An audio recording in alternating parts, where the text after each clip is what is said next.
against inspiring philosophy Mike Jones on Saturday, February 15th, and Andrew Wilson against atheist Craig McNeil, as well as other debaters, including David Wood and apostate prophet. So click below to grab your tickets right now, as some ticket types have already sold out. You don't want to miss out on this cultural moment that's starting Saturday, February 15th in Newark, New Jersey, with 2 full days of debates. So click below to grab your tickets right now so you don't miss out.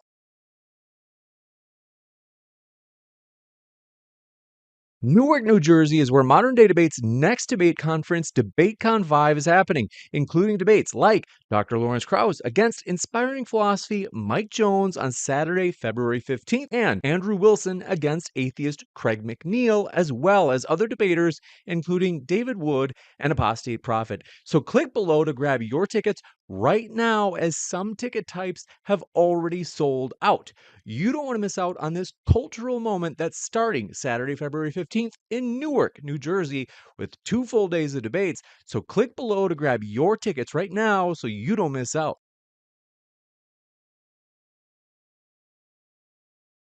Newark, New Jersey is where Modern Day Debate's next debate conference, DEBATECON 5, is happening, including debates like Dr. Lawrence Krauss against inspiring philosophy Mike Jones on Saturday, February 15th, and Andrew Wilson against atheist Craig McNeil, as well as other debaters, including David Wood and apostate prophet. So click below to grab your tickets right now, as some ticket types have already sold out. You don't want to miss out. Hey everybody, tonight we're debating Islamic ethics versus secular humanism, and we are starting right now with Mark's opening statement. Thanks for being with us. Mark Reid, the floor is all yours. Thank you so much, James. And I'll just share my screen. I apologize. I'm a little bit disorganized this morning, even though I got up early because I actually messed up the entire time zone thing. So I've been going for an hour, just going for an hour or so.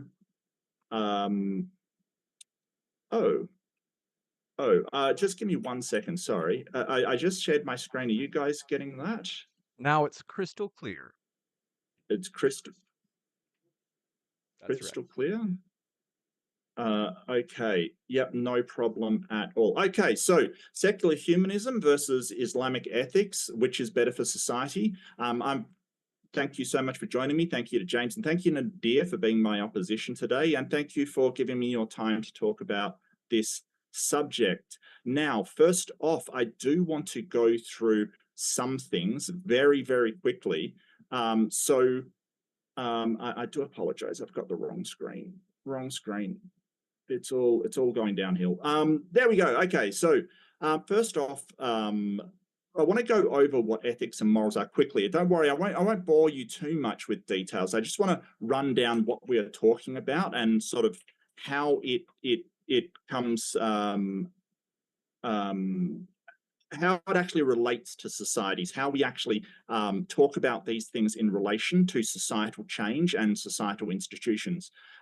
Morality, what we are talking about is a normative definition of morality. So instead of describing morality, we're really just talking about what we ought to do, what should be the process, or what should be the code of conduct that people should follow. And that's sort of what we're talking about with morality. So the question comes that if there is a code of conduct that informs morality, where does that code of conduct come from? This is what we're talking about when we're talking about ethics.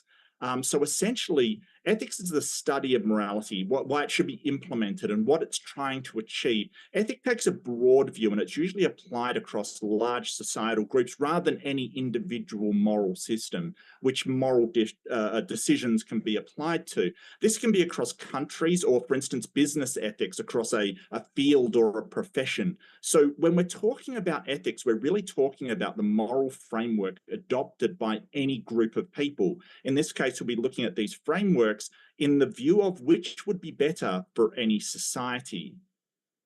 Now we're going to talk about the actual secular humanism, which I do want to focus on. Humanism is a philosophy that denies any supernatural aspects of our lives.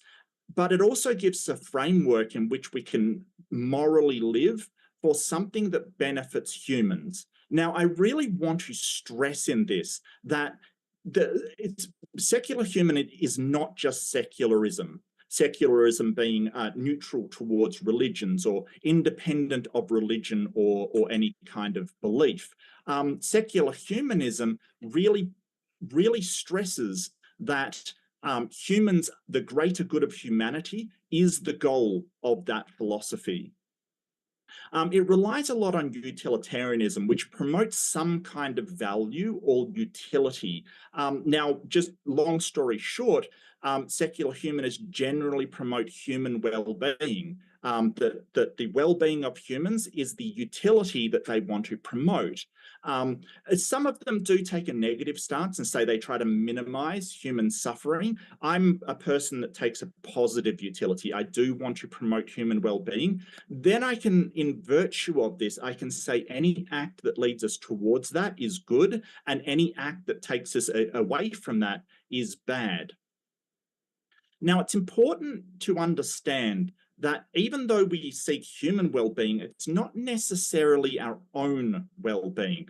We have to keep in mind that in order for any of us to flourish, we do need a flourishing society. So there is a balance to be made between the well-being of the human and the well-being of the society. If you think about it this way, you can't have a well society if everybody in it is not well. So if every single person is somehow not well, then the society will not be well. At the same time, people can't be very well if the society itself is not, because they will rely on that flourishing society in order to be have a good life or have the things that they need to have a good life. So how do we exactly evaluate this utility well-being? Since secular humanists reject any supernatural agents, we have to rely on other ways to tell us what is good or bad for humans. Generally, we will rely on science to sort of tell us what it is that's good and what it is that's bad for human beings. The science is a methodology. It basically will tell us about the world around us, but we can't actually use it to tell us what we ought to do or not do. We can use a number of these discoveries in science, like take, for instance, nuclear fission. We can use it to make power plants or destroy ourselves. Science doesn't tell us how we should use it, and that's where we need other moral systems. So we can study human well-being and make certain evaluations on things that are good and things that are bad. This is Maslow's hierarchy of needs. Now, this is a very simplistic diagram, and I'll show you sort of something more complicated later, but this is sort of the base level of needs that humans need to be well, going up to sort of self-fulfillment, things that are fulfilling potential of humans and not just the base level needs. Now, it's a lot more complicated than this, but if we can say to each other, we want human well-being to be the thing that we are after, we can then say that things like it is an objective fact that in order to be well, a human being needs water. Without water, we can categorically say that a human will not be well. We can, put this also into terms of psychological needs. We can say without intimate relationship, friends, belongingness, we also will not be well. In that way, we can define human well-being as the physical and mental health of humans and sort of work towards what goes towards that goal and what goes away from that goal. Now, this is sort of how they picture Maslow's hierarchy. The pyramid is the classic thing, but really we're looking at people move around in this. They sometimes work towards the higher, then move to the lower. It's much in a flux. Really what I want to get across is that we can study the psychological and physical effects of not having these things on humans and we can evaluate how well a human is from not just medical information, but also psychological information. And that is a thing that we study in its infancy, but we're getting a more and more of an idea of what humans actually need to be well in this world. We can also do statistics and polls from around the world. This is the happiness report. It is a Gallup World Poll. It uses culture-independent questions about how much people fear, how much corruption they think is in their government, how satisfied they are with their lives. Now, keep in mind there are no secular humanist governments. They don't exist anywhere in the world. Secular humanism isn't something like Islam, where there are Islamic governments or countries following Sharia law. But Sweden and Norway, they're sort of the most secular and very, very humanist. So if you had to ask me a country that is most similar to the secular humanist philosophy, I would probably say the Scandinavian countries. Now, keep in mind that there are institutions that veer towards secular humanism. Usually universities are secular humanist organizations. They will not prioritize anybody and just base an equal treatment on everybody, for everybody. And that really is the goal of secular humanism. Is this a subjective ethical system?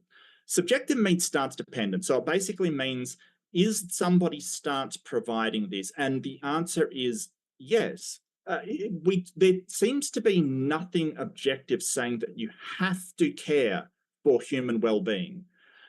There seems to be no compulsion to do so.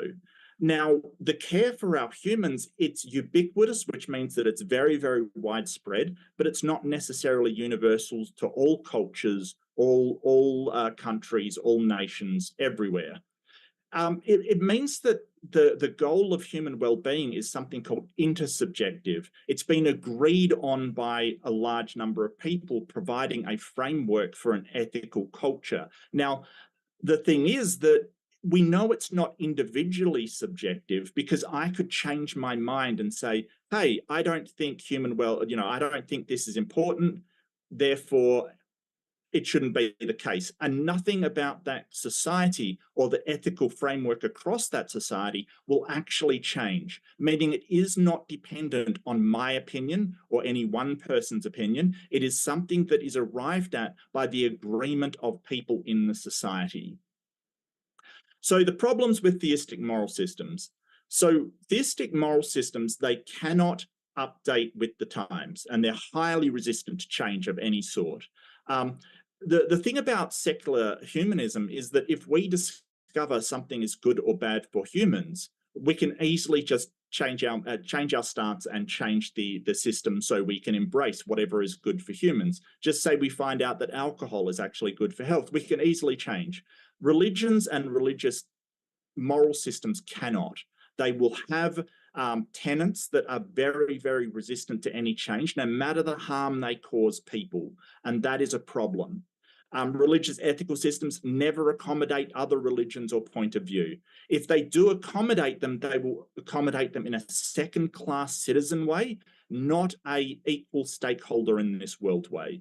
And that is a problem, because you will always get resentment where you are putting another group down. The strength of secular humanism says that all people are equal stakeholders in this world.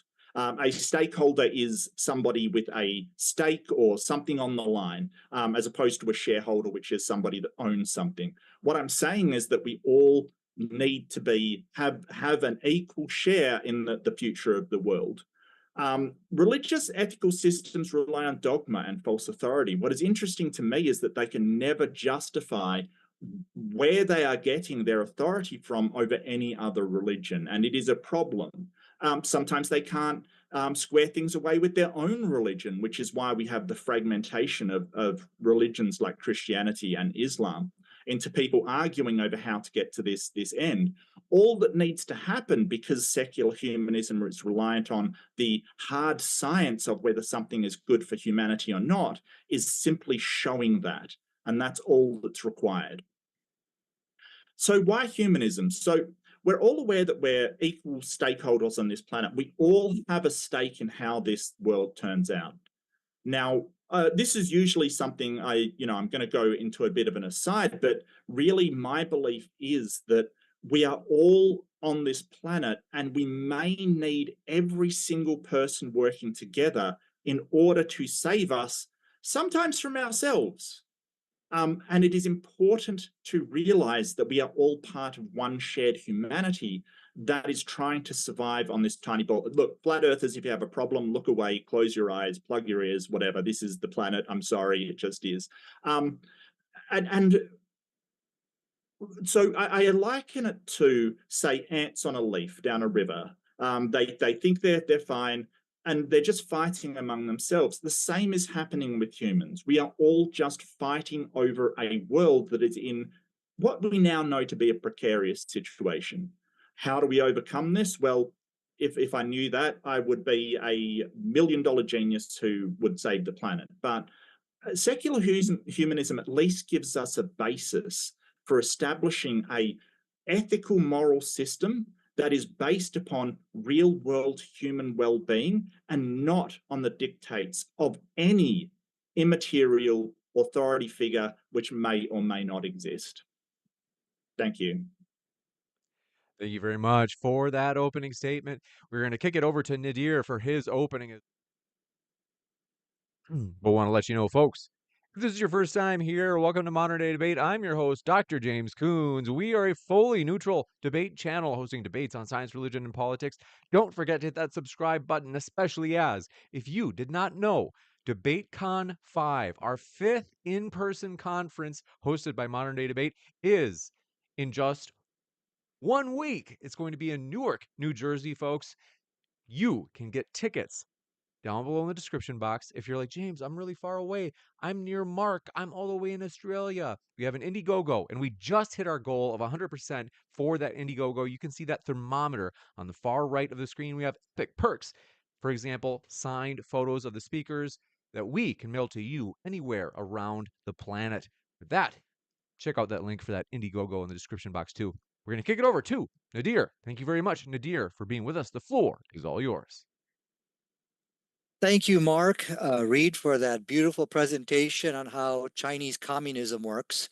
If you talk to the communists, they pretty much say the exact same thing Mark was saying. Your communist brothers and sisters do claim to be secular. They do claim to be humanists. So, yeah, that was really nice. But the question here is, why is Islam a better way than secular humanism? Now, Mark presented to us, I'm going to just share my screen if I may. Mark presented to us what he thought was a great secular country, which was Sweden.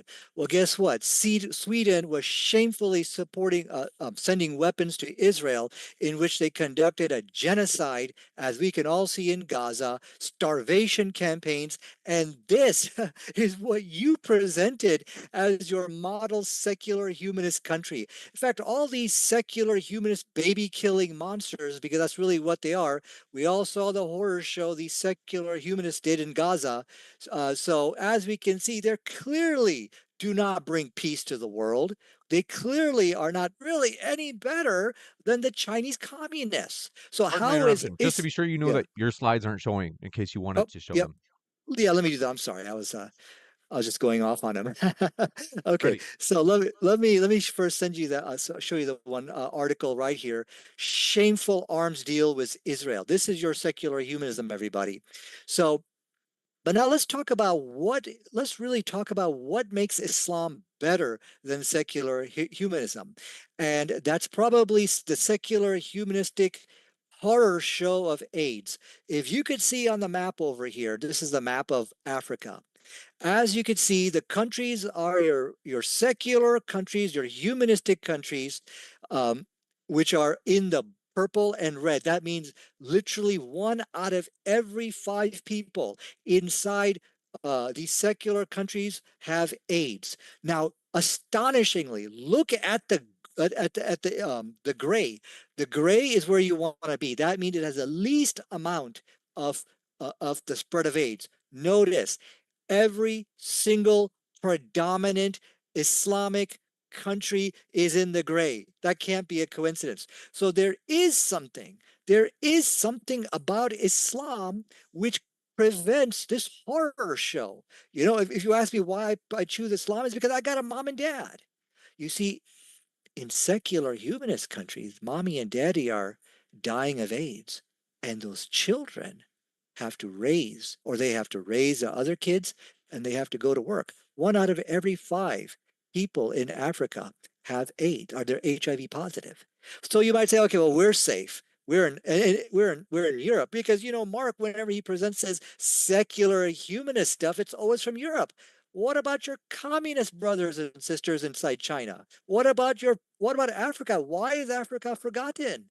It should work for everybody, not just some people, which of course, which we saw, it didn't work. They're baby killing monsters in Europe. But anyways, let's keep going on this. So going back to this point, uh, if we look inside, what is it that causes this type of catastrophe inside secular humanism? It has 3 scientific errors, which causes this to take place. And as we saw in all the debates here on modern day debate, Islam is in complete harmony with modern science. And I'll tell you, the truth of that is now the people, the atheists and critics here on modern day debate, they are disinterested in debating this with the Muslims because they see that there's no win for them. It is an unwinnable debate for them. So that's why I actually asked James, I said, you should crown me as the king of modern day debate. But let me keep moving on over here.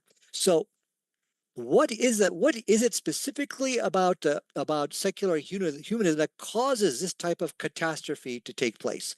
So let's take it the first scientific error of premarital sex, abstinence. Here we go.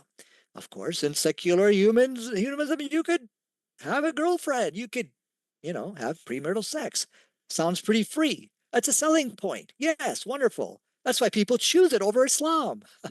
But what does modern science say? As I'm quoting from the website, what's my website here? WebMD. Listen to what it says.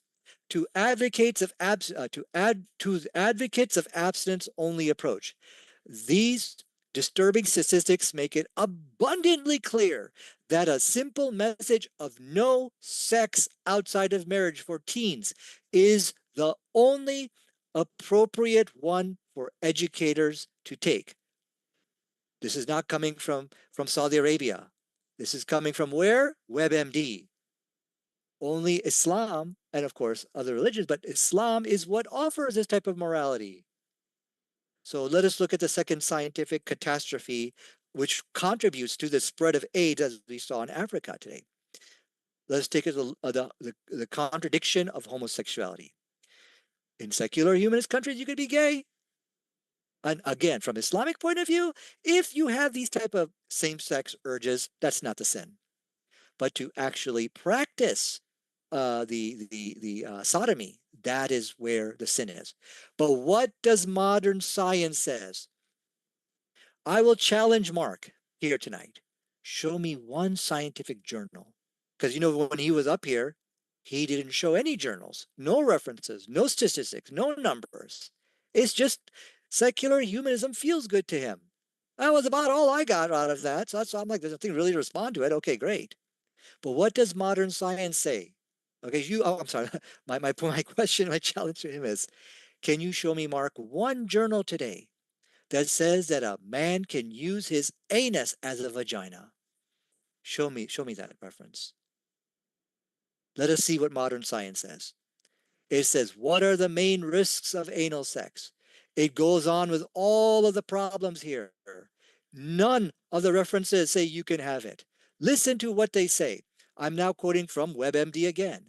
That when it talks about the issue of anal sex risks, look what it has in bold. The anus was designed to hold poop. This is what modern science says. Not Islam. It's not coming from any Islamic reference. Islam, once again, is in complete harmony with modern science, and that's why today we can proudly boast that Islam and the Muslim countries are all in the gray. I don't know if, and you might ask, well, we're in Europe, we're safe, it's not as bad as Africa. Well, why? It's because in the European countries, they have access to the medicines, the vaccines, and their healthcare systems is far more advanced than Africa. Well, this goes back to the point, well, this should work for everybody, for the rich and the poor, not just for some group of people. So this is a catastrophe of secularism and its lack of the right moral rules regarding these issues. So what else? What are the other problems with secularism? Let's go over here. Guess what? They're not having babies. Yeah, yeah. And let us read Europeans not reproducing. This is the AI generated response. Europeans are not reproducing at the same rate as needed to maintain population size due to a declining birth rate. And care to guess who's replacing them? You're never going to believe this. We are. The Muslims are. So here you could see the fruits of your secular humanism. So again, we see that it causes some kind of problem in the reproduction. So, and then of course there is the last scientific error. So there's a total of 3 scientific errors, and that is the one about drinking alcohol. What does modern science today tell us today? Yes, even drinking 1 drink of alcohol can change the brain. Okay? No science says you must drink alcohol. They all promote abstinence from alcohol. They say there's some good in alcohol, but the bad of it outweighs any good, all the good. So if you stay away from alcohol, that's the best thing. 1 drink, as we can see from the reference, changes the brain. And then there's another catastrophe of alcohol. Alcohol is a gateway drug. It's a gateway to all of the other drugs. So why the heck would you open your doors to this? Islam is the only religion which condemns alcohol, and it states for the exact same reason which modern science says, that the good of it outweighs the bad. I'll show you those verses in a few seconds over here. And as a result, Muslim women are 50 times less likely to give birth to a fetal alcohol child compared to your secular humanism. So it's not just saving us from the horrible AIDS epidemic, but it is also we give birth to healthy babies which don't suffer from the brain defects of mothers who just drink 1 alcohol. Well, I mean, one glass of alcohol. So these are the great benefits. And I haven't even get started on how Islam started a scientific revolution, which, as we saw, so it has a track record of success. Let me show you that reference right over here real quick. This is known as the golden age of Arab sciences. I'm quoting from the Federation of the American Societies for Experimental Biology. It says a flowering of knowledge and intellect that later spread throughout Europe and greatly influenced both medical practices and education. Why? So this is from Islam. Islam laid the groundwork for all of this. So it has a track record of success, and we can see that success even today. Now, some say, well, what about those clowns like the Taliban and other people like that? These are all heretics. These are all people who are not doing it right. And just like you got your communist brothers and sisters who misrepresent secular humanism, we also have people who misrepresent Islam. So 30 that seconds left. argument is not going to work. So again, we look at the argument that Mark has to beat. He has to show why the AIDS epidemic inside Africa is worth it, and we don't need Islam. I would like to see that evidence from him, and how a man can use his anus as a vagina. What science endorses that? Go ahead. We'll jump into the open conversation in just a moment, but want to remind you folks, as I had mentioned, I'm going to pop you out of the screen share here, Nadir. Sure. Folks, if you have not seen at the bottom right of your screen, Andrew Wilson at our next conference will be debating Fight the Flat Earth on Christianity versus secular humanism, which provides a better societal outcome. You don't want to miss it, so check that out, as it'll be in Newark, New Jersey on February 15th. We want to see you there. Grab tickets at the link in the description box. And with that, gentlemen, the floor is all yours for open dialogue.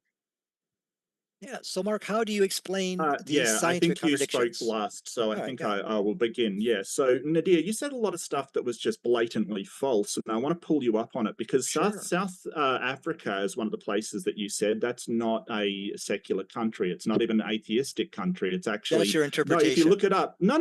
Okay, well I'll share my screen then, where I've got Yeah. the actual statistics. It's actually a Christian country. It's like 80-something% Christian. So yeah, you've sort of failed on that one. They don't You didn't define actually themselves look up. as a Christian The other country. thing I want to say is that it's got nothing to do with communism. Communism is a economic system, and secular humanism is a philosophy. It's an ethical system. So you're actually making a huge category error and basically saying, oh, well, the communists were humanists. No, they weren't. They were socialists and communists. You are absolutely, utterly wrong on that. So, yeah, you basically just misrepresented secular humanism, which apparently is all the theists can do these days. No, I'm just finishing up my point. Okay. Do you mind? Yeah, so all the theists can do is misrepresent what secular humanism is. I don't support communism. I'm not a communist. But you do support Islam in general because it is Islam. Mm-hmm. Okay, so just to answer that, you see, you're doing the same thing that Christians do. Let me tell you what it means to be a Christian. You have to have a Christ-centered life. Oh no, those Jehovah's Witnesses, they're not Christians. I'm the real Christian. It's the same kind of fallacy. Now, I can go and I can ask those Chinese people, are you secular? Yeah. Do you view yourself as humanist? They'll say yes. But it's just that their interpretation is different from yours. Now, regarding back to South Africa. No, they won't. Okay. You have your own interpretation. To any of them? Have you spoken to any of them? I have. You have. How many? Yeah. How many? You've spoken to them. To Chinese people, I've spoken to a lot of Chinese people. I don't believe you. Okay, well, that's irrelevant what you believe. Okay, but the issue here tonight, what is a catastrophe of South Africa is they share the same scientific contradictions your people have. Science says no sex outside of marriage. Science says do not use your anus as a vagina. Science says stay away from alcohol. So this is really what is causing the spread of AIDS and other horrible things which we see in Africa. But it is no doubt about it. When you go back and you look at that map, Islam is in the gray. Okay, and so there is something intrinsic in Islam that makes it so less in terms of the spread of AIDS, and that's of course from following the precepts of Islam. Go ahead. Okay. Do you see my screen? Because I'm just seeing I see it, yeah. something about Christian. Yeah. So do you see where it's 82% of the population is Christian? Mm-hmm. So why are you lying, Nadir? Why are you lying? Can Christians be secular humanists? No. Yes. No. Nadir, no. They would be theistic humanists.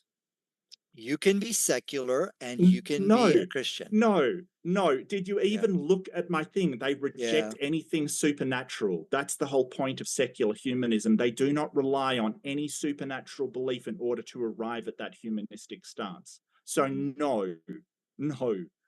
Like this is the fundamental thing that Nadir wants to misrepresent. He wants to say, hey, anything secular is secular humanism. No, this is a very specific philosophy that you try to misrepresent. Now let's get to your idea about anal sex, and let's address that, because you obviously are fascinated with it. The whole idea is that, hey, there is a slightly higher risk for people having anal intercourse than there is having normal, like heterosexual intercourse. The whole point is you can get any of those same diseases through heterosexual intercourse. It's just Nadir doesn't want you to look at that. Look over here. Doesn't want you to look at that. You can get all those same diseases. In fact, women can get yeast infections. They can get other things that don't generally happen on that part of the body. So Nadir's just basically cherry picking and obfuscating that it's only a slightly higher risk. And the way that we look at it in secular humanism is there's no good reason to ban something for simply being a slightly higher risk that isn't causing that much damage to society, because it isn't. Okay. Nadir wants to overinflate this. He wants to sort of, make it seem bigger than it is. But if you use protection, if you use the right things, it's not that big of a deal. Okay, Let me tell you, Nadir, why is it wrong? Let me answer that. Let me answer your question, then you can move on to your next point. Okay.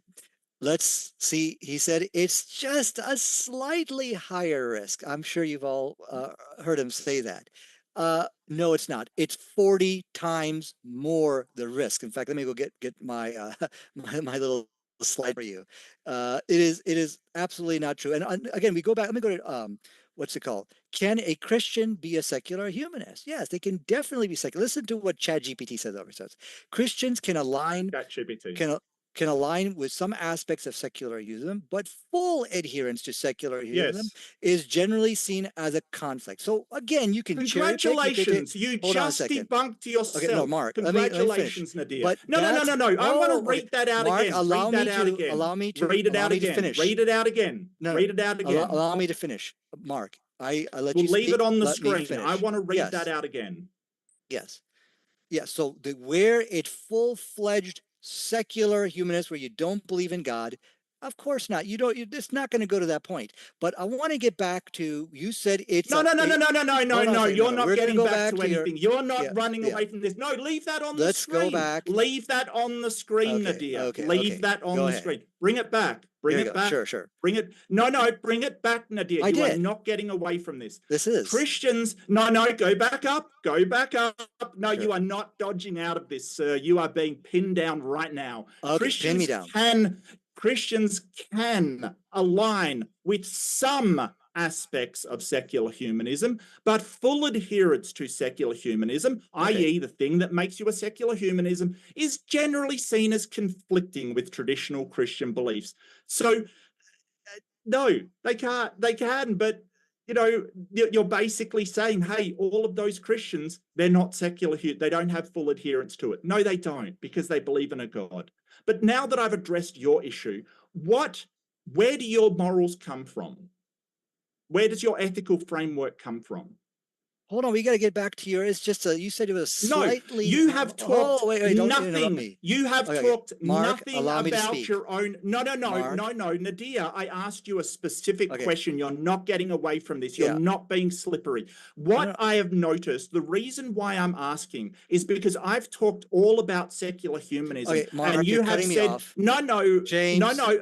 Hey, I'm talking. I'm talking. You didn't let me right finish now. my point. All right, gentlemen, I have to jump in really quick. Okay. Yes. So I think, Mark, was the point that you were saying is that Nadir, why are you scrolling? it's a little bit distracting. I can't. Oh, here we go. This is where I needed to be. Hold on. Sorry. I'm talking. I'm talking. That's okay. Sorry. So if you can just pop it out of screen share for a second. So, sure. Sorry. Okay. I think, Mark, you were saying that I've Nadir talked was a caught lot in a about point regarding, you said, hey, it says that Christians and secular humanists overlap on some things. You felt like was that what you were trying to say? Yeah, they overlap, but it is in conflict with traditional Christian values. But the point I was trying to get out is I've talked a lot about secular humanism. Even in his introduction, Nadir hasn't talked about anything about Islamic ethics, and I think that he doesn't want to talk about it. So that's what I want to talk about. I did. Well, let me first respond. Okay, you keep cutting me off. Let me Let's do 2-minute intervals. So we'll give Nadir about 1 or 2 minutes, and then we'll go same amount of time for you, Mark. Thank you. So yeah, Christians can where the confliction between secular humanism and Christians is in the theology. But who cares? That's really not relevant for what we are talking tonight. But the point here is the issue is that the spread of AIDS in Africa. What is causing it? It's because they have the same values as secular humanists have. There are no rules against premarital sex. There are no rules against homosexual sex. There are no rules against drinking alcohol. This is the problem, okay? So you said that it's just a slightly higher risk of men who have sodomy. That's not true. Let me share my screen and I will correct you over here, okay? That's not exactly what I said. Prevalence of HIV among sexual partners of gay, bisexual, and other men who have sex with other men is 40 times that of sexual partners of heterosexual men. Look, the issue is this. You should listen to what we are saying. Because, let's go back to the map. The map of all of the predominantly Islamic countries is in gray. So we are doing something right. And that's undeniable. And that is what you need to refute. To Mark. And then Nadir, I need you to do me a favor. When you use the screen share, I need you to pop it out because we're sure. There you go. Sorry. So the thing is that basically the idea is that what I said is that if you use the right protection and you use the right stuff, it isn't as dangerous as that. Like, you basically went to the incidence of HIV is higher in homosexual men, and that is correct because it does transfer very well. And there was a time in the 80s where essentially it went rampant through the society. But that doesn't mean that it's significantly higher risk. You're just talking about unprotected sex. Okay, which science says you could use your anus as a vagina? Which science allows that? Well, it's you know, I mean, I could go and look it up. It's not what we were debating today. Well, that's a big problem. But what's a big problem? Well, I shared my slides, you know, and we saw the spread of AIDS in Africa. Homosexual relationships is part of the package there.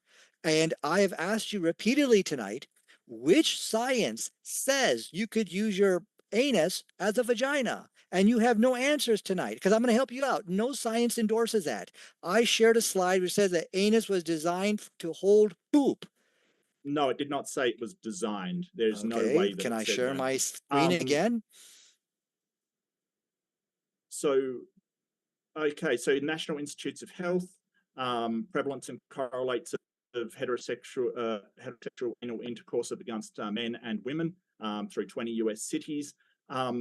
Yeah, we're aware that there is a risk factor that is higher, but that isn't what the debate is about today, right? That isn't what we're talking about today. This is one topic, and I'll spend a little bit of time on this, but I do not want this to be about one topic. I want to know where your ethics come from, and I want to know whether that can change based upon a God. So I'll talk about this for a little bit. You're basically saying, hey, because in the past, when people did not have access to contraceptives, that there was a prevalence among gay men. And that has carried over to today because of course it does, especially during the 80s. Also, what didn't help, by the way, is the churches and Christians saying that you shouldn't use condoms in Africa. That was a big deal and it contributes to that problem. But you are simplifying it into saying, hey, you can't do it or else it's bad. No, that is not the case. It is that if you use the right protection, it is not significantly higher risk. And you said you would address that, but you didn't. You just said the amount of cases in gay men was higher. So essentially, you're just misrepresenting what the studies say, which is hardly surprising because you really do misrepresent everything. Just because there's higher cases doesn't mean that you are a significantly higher risk if you use the right protection. Let's be clear on that. Okay. I do want to make sure that we don't go too far down the rabbit hole of the same-sex intercourse. I would like to make sure that we also do talk about some of the Islamic ethics that Mark said we had not gotten to cover yet. Yeah, definitely. Yes. So I'd like to know. Can I answer you very quickly? So I have shared the reference with you very clearly, and I'll just end it on this point. No science is going to endorse that the type of relationship which we were talking about, because you're saying just use a condom. No, it ruptures the anus. It causes leakages. Stuff drips out of it. Gross. Okay, so right there and then, this is a clear scientific error of we your have to belief. have someone who doesn't keep talking about the butt sex. Otherwise, it's just going to keep going on into more detail. So we do want to talk about those Islamic topics that Mark had said we had gotten to yet. Okay, well, yeah, sure. You know, the abstinence doesn't work. Hold on. Abstinence doesn't work. Again, I shared the reference. It said science says we endorse only one, position on this, and that is abstinence. Okay, I can share it again with you. Okay, can I share my screen? If you would, I want to see the study and a citation. Okay, yes, I will show it to you right here. And the citation, sir. This is WebMD. All right. That is not a paper. Okay, this is a reputable scientific journal. It says to advocate of the abstinence-only approach, these Disturbing statistics make it abundantly clear, but not for Mark apparently, I that hate a to do simple this, but message of it's sweet. So this is more about the butt sex, isn't it? I no, this do. is premarital Look, sex, not butt sex. This is well, talking about no, premarital sex. Nadir has an obsession No, with butt sex, no, hold on a unfortunately. second. The issue here is the spread of AIDS. So the spread of AIDS is related to three different scientific errors. We're off the whole thing about the gay sex. Now we're talking about just premarital sex in general. What I'm telling you here today, science endorses the Islamic position of abstinence. It states very clearly here, no sex outside of marriage for teens is the only appropriate one for educators to take. That's exactly what Islam teaches. See, we can end this topic if Mark can explain to us that if you look at the map of the AIDS spreading of AIDS, all of the predominant Islamic countries are in the gray. So now you need to answer and tell me, well, this is not worth it anyways, and why we should pick secular humanism in light of the fact that Islam has done a wonderful job on this topic inside Africa. Once you answer that, we can move on to Islam.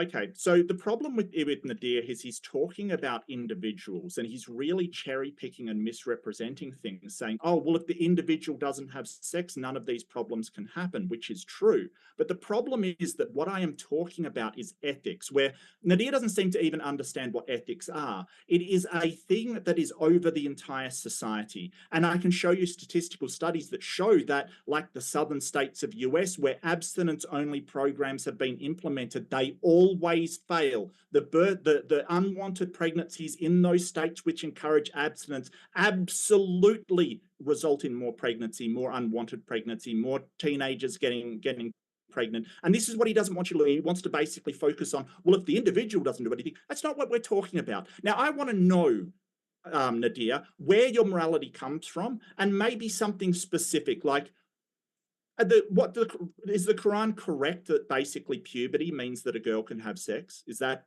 what you think? Mm-hmm. Yeah, that's a misrepresentation of the Oh, how? Quran. Okay, hold on. Let me please speak. That, oh yes, when you have puberty, then you can start having sex. That's not what Islam teaches. And I can then get into where, when it's a good time, a right time to get married.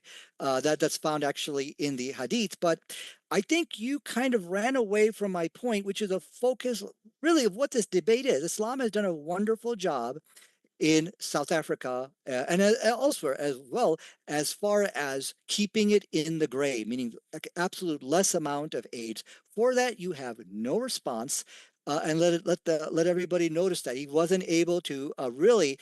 And then he said something that, if you do abstinence, you get illegitimate children. Which study are you quoting from? That if you go to Saudi Arabia, Pakistan, they're all full of illegitimate children. Yeah, where is this study? I would love to see this. This is complete nonsense what you're speaking. But now you put out a challenge about Islam. He said, look, theism does not update with the times. You see, it doesn't Yes. update with the times. Am I correct? Yes, you are right. You didn't Hold on a address my second. puberty thing. Oh yeah, that's not what the Quran teaches. So that's as simple as that. The burden of proof is upon you to show these things. So, but you said theism does not update with the times. But see, that's a challenge. And he's right. All the other religions do not update with the times, except Islam. Because, and this is a powerful evidence that the Quran is from God. Because according to Mark's challenge, if this book is really from God, it would update with the time. So let me share with you the verse in the Quran which clearly substantiates what I'm saying. Look what it says about pork. Okay. I can give you a chance to Yeah, this read is this going verse, really and then I long. do want to kick it back over to Mark, just because I think Oh, it's been about sure. 2 minutes. Okay, I'm sorry about that. Okay, inside chapter 2, verse 173. But it talks about things which are forbidden. If anyone is compelled without desiring or exceeding, he commits no sin. So here we see that, okay, look, you come across a situation where, hey, there's some problems, you're being compelled to do it for some reason, it's okay, no problem. So here we see that his challenge, Mark's challenge, has backfired upon him.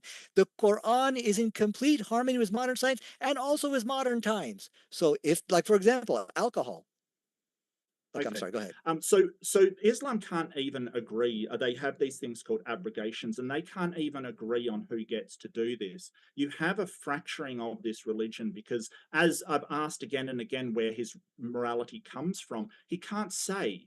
He doesn't know. He just basically follows authority. He follows the authority of his book. He follows the authority of his God. He doesn't actually think about where it comes from or what effect it has. Sunni and Shia Muslims can't even agree on how they should interpret the book or how they should actually implement any kind of ethical structure. And again, Nadir's absolutely focused on the individual morality and not the ethical concerns over a society. He hasn't explained why the most miserable countries in the world are actually the places like Afghanistan and places like Jordan and places like this that have these repressive laws over women, these things in the Quran where you can beat women. He hasn't explained any of that. He's just basically said, hey, look, you shouldn't eat pork. My book says, big deal, whoop-de-doo. That basically hasn't explained any of this. Shiites and Sunnis kill each other because one side believes that a community of representatives should interpret the Quran. The other side believes that the descendants of Muhammad should interpret the Quran. And I want to know from Nadir how, using Islam, how using the ethical framework, you would actually sort out the differences between these two groups. And has it been working lately for you?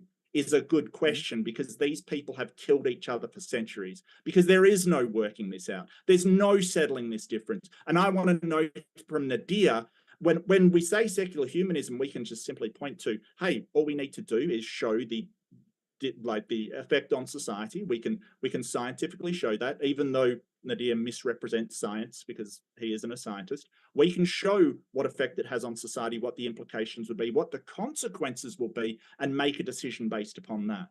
But how will Nadir actually sort out who has the right word from God, the Shiite or the Sunni Muslims who have been killing each other for centuries? Yeah, you threw a lot at me. You threw abrogation, where morality comes from, following authority. Come on, give me a break. What's the most miserable countries? Shia, Sunni killing each other. So this is a lot to basically address. So let's just do one point at a time. The issue of abrogation, who cares? That's not really irrelevant to this topic. Where morality comes from? Morality comes from God. And look at the moral values, which we have talked about today. They're really good. You talked about, how to interpret it. Look, you guys have an interpretation problem as well. Those baby killing monster secular humanists in Europe, they're all supporting the genocide and the killing and the starvation of 600,000 children inside Gaza. So we are not the only one who has this type of problem. Most miserable countries, you pointed out, Afghanistan, Jordan, etc. Well, I thought the most miserable countries are also, Haiti. These are also miserable countries. But there's also some very good Islamic countries. You could go to Saudi Arabia. You could go to Indonesia, Malaysia, and UAE. And the list goes on. Morocco is also very good. Now, they all borrow from the aspects of Sharia law. So what you're doing, you're just cherry picking. As I said, Islam has a great track record. Why are we just cherry picking? But I think the issue is this, that look, even if you do find an issue where Sunnis and Shias, they disagree, but if you look at what you're getting in its totality, we will go back to the map in Africa. In Africa, the Muslim countries, including the Iranian country, the Shia countries, they are all in the gray. So the gray is what's going to make the day for tonight's debate. All our countries are in gray. We don't have that horror show, which we see inside the secular countries, where people are dying of AIDS in the hospital. I remember those days back in the 80s. Very terrifying times. Look, when you go to Saudi Arabia today, where is a horror show that you saw in America? It doesn't exist. We don't see our loved ones dying of the AIDS virus like we saw in the Western world. Now, I think that answers, and the whole thing about don't eat pork, this answers your challenge. What Islam is saying here is that, okay, if there is something that's forbidden, but hey, you're compelled to for some reason that you don't want to have to follow, you can't follow it, then it's okay. So this type of rigidity in religion doesn't exist in Islam. It is completely compatible for modern times. And for that, you have no answer. So please go ahead and answer my rebuttal to your rigidity and stuck 103,000 years ago in time. How do you explain this? That a verse like that exists in the Quran? Okay, so I want to answer to all of that stuff, because abrogation not relevant. Wow, that is an absolute cop out and dodge. So abrogation is basically changing or reviewing what's been said in the hadiths in the Quran and interpreting them differently. So it's absolutely relevant, because he says that it's very flexible, which it, depending on the country, it's not. You say that it comes from God, that your morality comes from God. And I want to know, like, whether it comes from what God says, or whether it comes, God is relaying morality. That doesn't answer the question, whether it is from the mind of God or whether it is from something else, and God is simply relaying that morality. Where does it come from? This is called the Euthyphro dilemma, by the way. Enjoy that one, because you actually haven't answered the question. You have interpretation problems and interpolation problems, and you've got problems over there. So you also brought up Haiti. Haiti's a largely Christian nation, so I'm not sure why you are. It seems like you're very confused over what countries are largely secular, even though there are no secular humanist countries. There's no one with majority secular humanism, so you can't really point at a country. But pointing at Haiti, which is overwhelmingly Christian, is just silly. The Gaza, most secular humanists are against what's happening in Gaza. They don't think it's right that people were attacked in Israel, but they don't think it's right to, cleanse a people from and land either. So the idea that everybody's for Gaza is just ridiculous. It's so silly. This idea that it's baby killing, it's just emotional appeal. It's just smoke and mirrors by Nadir here. Back in the grey, I don't know what that even means. It's sort of this thing, because we have a number of countries like Sudan, Iran, and Pakistan, which do have high HIV rates. So Nadir here is actually just cherry picking himself. It's funny that he says that, because he's just picking out countries with low rates, but Sudan, Iran, and Pakistan do have high rates of HIV. So his whole thing of, oh, well, it doesn't affect us, not actually true. It does affect some countries. Now, but that's only one thing. Like, he did not address how you actually work out which Sunni or Shiite is actually correct. Did you notice he didn't answer that at all? Just didn't even give a try to answering it. Has no idea how to stop the bloodshed between these two divisions in his religion. No idea at all. I'm just to ignore it. It's not happening. It's not happening. It's not happening. No, he has no answer for this. So when we're looking at an ethical system, we have to have some sort of framework to be able to sort out who is right and who is wrong, who is doing the right thing and who is doing the wrong thing. And Islam has no such thing, because they basically just go, my interpretation is right, yours is wrong, and if you disagree with me, well, then you're getting the sword. And Islam is very clear on using the sword against people that rebel. The definition of Islam, that what it means is literally to submit. And I'd like to ask all the women in Iran right now whether they feel happy or well when they're doing protests, like stripping naked and jumping on top of police cars to show that they are oppressed, have no rights, and are unhappy with the situation. But this is the glorious Islam, which will definitely give you a sense of well-being, because God, apparently. Well done, Nadir. Well done.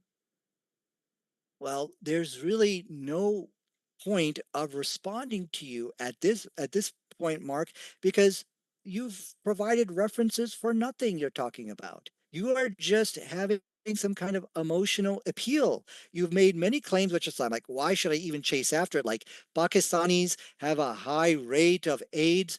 Is it 1 out of every 5? In Africa, it is 1 out of every 5 people have HIV. What are you talking about? Then you made bogus claims that Pakistan, all these countries are filled with all illegitimate children.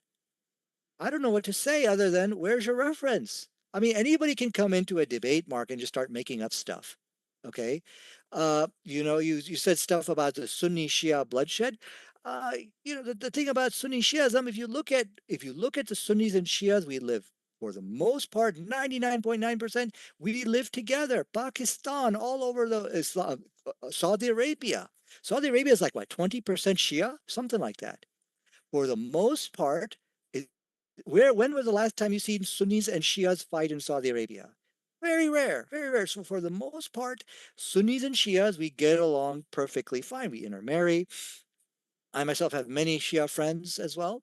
But every once in a while, you will see people that they will try to exploit this, and then every once in a while you'll see some conflicts arise. So you will see fights between Sunnis and Shia, but then after the dust is settled, we go right back together as we live as one community, as you see in Bahrain, Saudi Arabia, Pakistan. Pakistan, I think, is 35 or 25% Shia, something like that. So I don't see a problem with Shiism. Every once, and again, this is, I've already pointed out that your secular humanists are supporting the war in Gaza against the Israeli genocide in Gaza. I'm sorry. So I just don't see how Shiism, I mean, how secularism is really the solution here. But let's hypothetically say that there's a higher rate of Sunni Shia warfare going on. Still, overall, Islam is still performs better than secular humanism because all our countries are in the gray. That's a huge thing. Muslim women are 50 times less likely than a secular humanist woman to give birth to a fetal alcohol child. We're not brain damaged. All secular humanists are. And one drop, one glass of water, I'm sorry, glass of wine changes the brain. It's a gateway drug. So if you look, if you could say, okay, you got some minus points there, people fighting here and there, but overall, it is a superior ideology. And in the end, it's going to be Muslims who will replace the secular humanists in Europe. So this shows the superiority of Islam over secular humanism. Okay, I don't know what that was all about because you didn't actually answer my question of how you decide between the two. If you want to know the latest time that it happened, it was 1990, where the Muslim Brotherhood in Egypt and Iraq, they fought against related Sunni militant groups in the area. So 1990, like literally 30 years ago, roughly 35 years ago, is basically the last time it happened, which is almost nothing in the history sake. A lot of the reasons why they're not fighting is because there is a bigger enemy in the West, according to them. So he still hasn't, like, we're really getting off the subject of how you actually make ethical decisions and how you're actually making a way to choose between those moral decisions. He hasn't addressed anything. How, if you have a Shiite and a Sunni disagreeing on what should be abrogated, what should be interpreted in the Quran, how you should interpret this, he doesn't know. He doesn't know. All he says is, well, I'm right. My side is right. And that's all. And that's the problem. He didn't address women's rights. He had nothing to say about it. He didn't address that at all. I have a couple of things here. I'm going to share my screen just because you said I didn't bring any kind of, any kind of things to the table. This is countries with high HIV rates, high incidence and mortality rates, high incidence rates, concentrated epidemics among intravenous drug users. Yeah, this is Islamic countries. Congratulations, Nadir. Pakistan, high incidence in United Arab Emirates and high incidence in Tunisia. Congratulations. You've just played yourself. I don't see. Can you please share your screen? Is it one out of every five? You're telling me that one out of every five people? I never said that. I never said that. Okay, I'm saying it's still a Islam problem. No, I'm not. Like, you're interrupting me. Stop interrupting me. All right. Now, this is a report that I have on abstinence-only failure in the education system. I want to show this because it basically is 2 papers highlight scientific and ethical shortcomings of abstinence-only until marriage approach. It does not work. It doesn't work. People will still have babies if we do abstinence only. So yeah, you said I didn't bring anything. Well, there you go. I brought something. Whoops. Now, the whole thing is that you still haven't addressed. And look, Nadir wants to tell you this is only about his obsession with butt sex, and this is only about his obsession with homosexuality. It's only obsession with babies and disease. And we're not going back to that topic. We're supposed to be talking about Islam, Mark. Hello, I'm in the middle of talking, Nadir. Can you please? I thought James said we're done with that. I'm moving on, Nadir. Okay. I'm saying that you only want to talk about this, and there is more issues at stake. There is issues of education. There is issues of women's rights. There's issues of rights for homosexual people. There's issues of oppression. There's issues of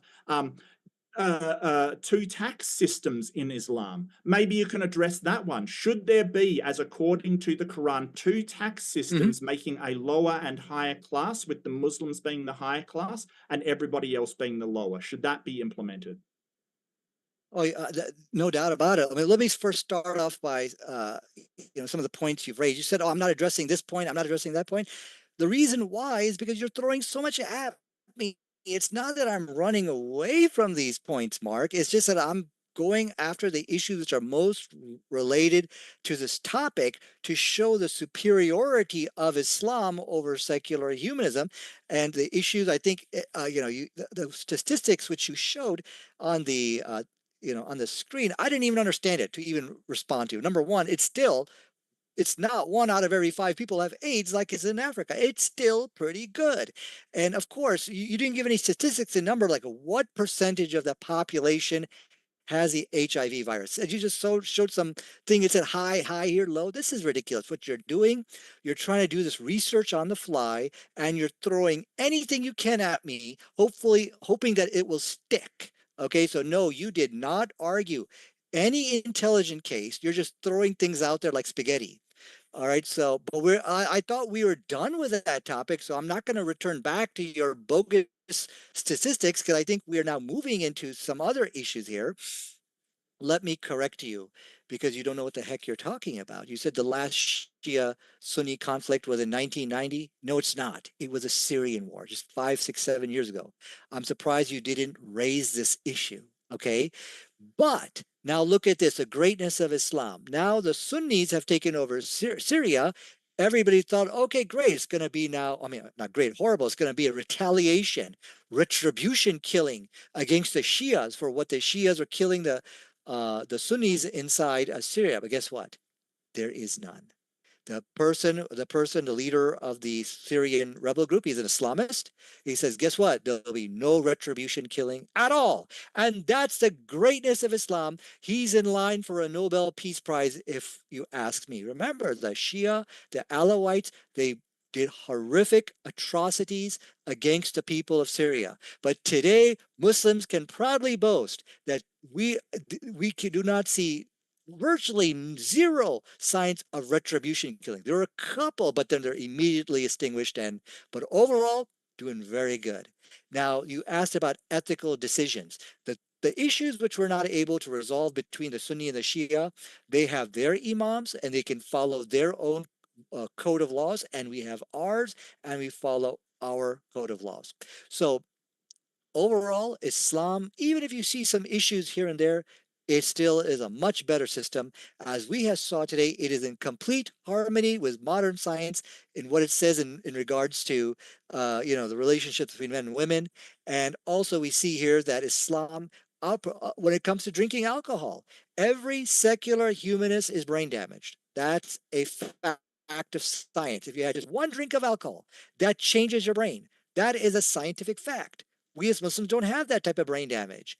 Not only that, but Muslim women are 50 times less likely than a secular humanist to give birth to a fetal alcohol child. So these are some other great aspects of Islamic Sharia law, of our religion, which you have not answered yet. Mark, how do you answer that? Okay, so you're just repeating yourself over and over, but it's nice that you're helping me out by sort of saying, hey, it wasn't 35 years ago. It was only 6 or 7 years ago that Islamic people were killing each other because they can't decide how to interpret your holy book. It's very nice of you to make my point, but yeah, so think about what Nadir is saying here. He's trying to say that, hey, it's better, Islam is better for society because when we kill each other and slaughter each other because we disagree on our religion, wait, we can make up afterwards. Isn't that awesome? Isn't that wonderful? That's fantastic. Until the next disagreement arises, in maybe a generation or maybe even less, where they start doing it again. And he's still like, the one thing I want to know is how you actually settle disagreements in this. But Nadir's happily provided how they do settle disagreements in between their different types of faith. What they do is they kill each other. That's essentially what they do. And 7 or 6 years ago, he's like, yeah, they were slaughtering each other, but they're not now, but they will again, sort of disagreement come up that they can't solve, because Nadir can't even tell us how you would go about solving it. And think about that for a second. He can't even describe the process at which they settle their disagreements. So he said I was throwing out a lot. You're probably right. I do apologize. I was throwing out a lot, but you're throwing out a lot too. This whole fetal child syndrome thing. Yeah, but we don't actually, mutilate our children with surgery on women for, genital circumcision on women and things like that Muslim countries have been known to do. That isn't a huge, fetal alcohol isn't this huge problem that Nadir's making out. It's not. This whole thing of, oh, well, if you had one sip of alcohol, your brain dead. What a ridiculous thing to say. It is just so silly that when we say, hey, one alcohol can change your brain chemistry, that it equates to brain damage. Like, this man has no idea what he is talking about and wants to muddy the waters with this ridiculous thing. Like, anything, lots of things can change. Falling in love can change your brain chemistry. It doesn't mean you're brain damaged. This is an idiotic argument. It is basically Nadir making stuff up because he's got nothing. And I showed these studies saying, hey, abstinence only doesn't work when applied to a large society, because people, guess what? They want to have sex. That's the way it happens.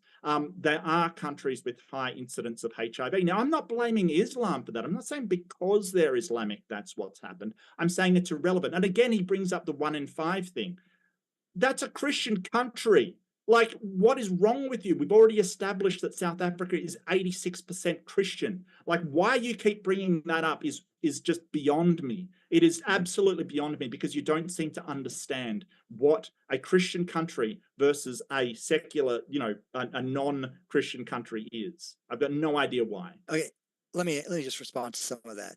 So to the last point, let's just go along and say this South Africa is a Christian country. The question is this: what can solve the problem here? Would it be secular humanism, or would it be Islam? Well, we see Islam's got this fantastic track record. Even the what you were quoting from Bahrain, or whatever that you were showing, that ridiculous thing, which it still is much better. It's not 1 in 5.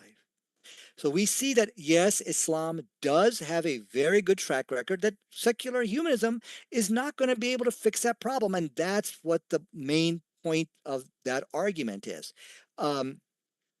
Now, you said that I just making up things, just one drink of alcohol, your brain damaged. Let me share with you, this is a clear study. This is the AI overview. It's not what I'm saying. Yes, even one drink of alcohol can change the brain, and not for the good.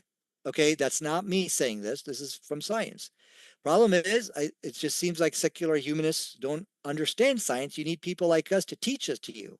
So this is not my argument. The whole thing about mutilating children, you showed no reference for that. But also a correction there, the Syrian war, which took place, did not happen because of how to interpret a holy book. That is a misrepresentation. The Syrian war happened because of Bashar Assad, he's a dictator. He was the one who created this type of difference to keep his, his control over the country. Then Russia came in. It's a very complicated brew which caused the Syrian war. But what the reason which didn't happen was Sunni Shias were fighting with each other was because they couldn't interpret the holy book is nonsense. All right. But the issue here tonight, which I think is very clear for society, I have brought many evidence clearly proving that Islam is a better guide, a better way for society. Now, you are showing that even if, see, where you are going to be defeated tonight, Mark, is a challenge you gave me. Because you see, here's where you're going to lose tonight. And I'm just telling you this. When I quoted the verse that if something is forbidden in Islam, but if you're compelled to do so, go ahead and do it anyways. What that means is that we'll never come into a situation where we're following religion and it's hurting us, it's causing problems, and therefore we're going to keep following it because we're Muslims. We have to be strict adherents to Islam. That situation will never happen with us. Like, for example, I'll give you an example of drinking alcohol or smoking marijuana. My wife's friend smokes marijuana, even though that's prohibited in Islam. Why? Because she has some neurological issues. because it's one verse of the Quran. And that was my challenge to you, Mark. Yes, other religions, they have this rigidity, but Islam doesn't. Islam works for modern times because it's with one verse. So that defeats all your argumentation tonight against Islam. Because if there ever is a situation where, hypothetically say, which is not the case, that a teaching of Islam is causing a problem, it's okay. You don't have to follow it if it causes a problem. That's what the Quran teaches. So now, how do you plan to win tonight's debate in light of this verse, which I have quoted for you? That's my question. Okay, so the thing that has contributed most to the AIDS epidemic going down is not Islam. It's actually scientific studies and condoms being used in Africa, protection for people. We're That's done with that, basically dude. what has actually, that you brought it up in your last rebuttal, so I'm going into it tough. So that is actually what has helped more than anything else. It hasn't been Islam casting its wonder magic down, because even married couples can still transfer the virus. I don't know if Nadir knows this, but he doesn't seem to understand a lot about science, because in front of him, his own reference said alcohol changes the brain. That does not mean brain damage. That's where he actually doesn't understand the things that he's trotting up there in the slightest. Just because something changes the brain doesn't equate to brain damage. It says it can cause brain damage over long-term use. Yeah, that's true. But that doesn't mean that one sip, as he's claiming, just instantly renders you your brain damage. It's ridiculous. It is one of the stupidest things I have ever heard in my entire life. And his own reference put on the screen shows that he is misrepresenting the studies to say that one sip automatically does this. No, it doesn't. And nobody says that is the case. It is ridiculous. It is foolish. It is stupid. Now, this whole thing about, well, if you don't like what's in the Quran, you can just do something else. That's Nadir's belief. It's not the belief of some Muslims out there. So again, the question that Nadir is avoiding, and I'm going to be very specific this time, just say that things like homosexuality, if you believe that they should be put to death, right, or not, how do you then basically get somebody who believes the opposite? Like, just say you think that they shouldn't. But I'd love to know whether you think that is the case or not, because a lot of Muslims do think that killing people is the only solution they have to a lot of problems out there. Whether you believe that is the case, how do you convince somebody who does believe that they should be? How do you work out who is right in that situation? How do you work out who actually has interpreted that verse correctly? What is and I want to be really specific here, Nadir, because you're very slippery. You're ducking, you're dodging, you're weaving, you're trying to get away from the question. You're trying not to answer it. I realize that. You're slippery, you can't answer it, so you're trying to get away from it. I'll be very specific. What is the methodology, the actual process for figuring out who is right and who is wrong? What we ought to do or ought not to do in a situation where you and another Muslim disagree on whether a homosexual man should be put to death? Okay. So I just wanted to respond to before I answered, I just wanted to respond to something I forgot to respond to, because if you don't hear me answer some of your points, it's only because I'm being a little bit overwhelmed. I may not be taking the right notes. It's not because I can't answer it or I'm being slippery. Believe me, I'll answer you on everything. The misunderstanding you have about the I guess on the fly research you are doing about abstinence only doesn't work. That's something you should publish as a peer-reviewed journal and send it to the scholars and the medical community. And when they say abstinence doesn't work, then I will accept. I'll accept Islam is wrong. Okay, but that's something you are trying to refute WebMD, not me. Okay, so take your atheist pseudoscientific quackology and get it peer reviewed, because that's pretty much what it is. But the problem with that also, a second problem, that's not talking about Islam. Where does it say Islamic abstinence doesn't work? That's what we're debating tonight. I don't care about anybody else. This is about Islam. So that's been refuted right there.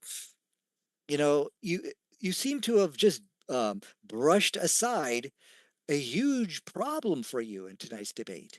You said, well, if it doesn't work for you, just do something else. You didn't address the argument. That means every law in Islam that you say, look, this is wrong, this is causing problems, that's done away with. you now have no real argument against Islam in light of that verse. That means you will now have to concede in tonight's debate that all the laws, do this, don't do this, that's all in perfect harmony with science. Because if it ever does cause an issue, the Quran says that's okay. If you are compelled to do so, then there's no sin upon you. So you have basically vindicated Islam of all these alleged issues you're bringing up, whether it's mutilation of children, which is nonsense, it doesn't teach that.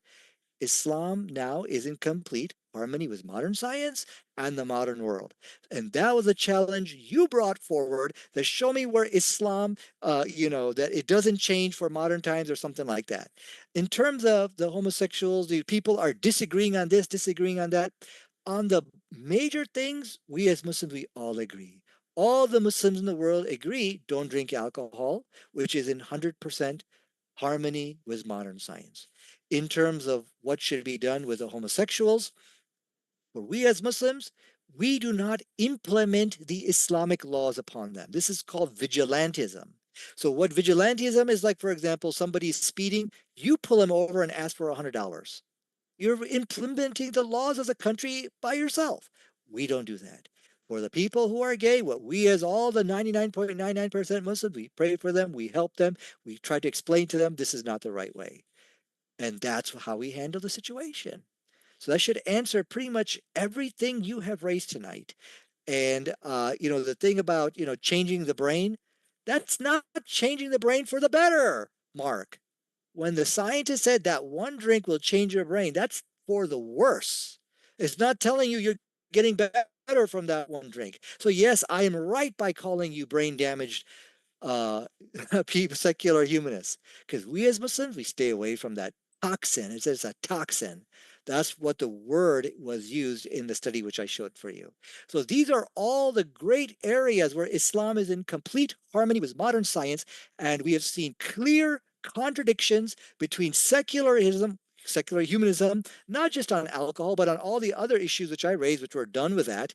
And Mark wasn't able to argue that, yes, these things don't contradict science. Rather, he tried to justify premarital, whatever, and all that type of stuff. He tried to justify it, but he failed miserably because science is not going to endorse these type of views which you have, Mark. So we didn't get an answer of how we decide what's right and wrong. Like, again, just dodging the question, just not answering at all, not addressing it at all. Basically, he says, no, we don't implement laws. Like, we're supposed to believe that Iran doesn't implement Sharia law. Like, it just doesn't. Like, you can do whatever you want there, and it's not right or wrong. Nadir doesn't judge. He does not judge. So Nadir's got a problem that he doesn't even understand what we're talking about. We're talking about ethics, which is the code of conduct across a country. Like, so what is right and wrong across a country? Like, for instance, this can vary between country to country. Like, I go to Japan, someone bows to me, I'm expected to bow back. That is the ethical thing to do. That is the moral thing to do. It's what I ought to do in that country. But Nadir's saying, hey, no, we don't make any judgments. We don't do anything. We don't actually implement anything, which is blatantly untrue, and everybody knows it, because we're not talking about Nadir. We're talking about Muslim ethical system applied to what we ought to do or not do inside of a country or a society in general. So not only is Nadir one of the worst debaters, and I kind of find great exception with him calling me brain damaged, because as you can probably see, that isn't the feeling that we're getting from this debate. The whole thing is, he doesn't even understand what we're talking about. We're talking about how we actually come to decisions of what we ought to do and not do. And he's basically bowed out and said, no, I can't say anything to anybody on anything. I don't, sheriff of nobody. I don't enforce anything. Muslims don't enforce anything. Everything's up in the air. Anybody should be able to do anything.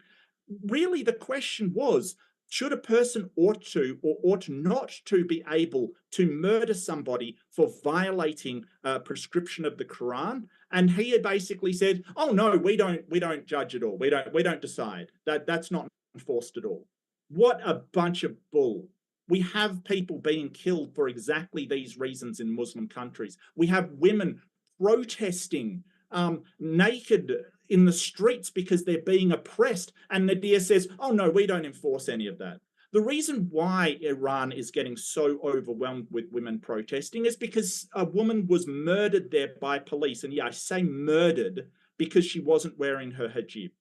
That's basically what happened.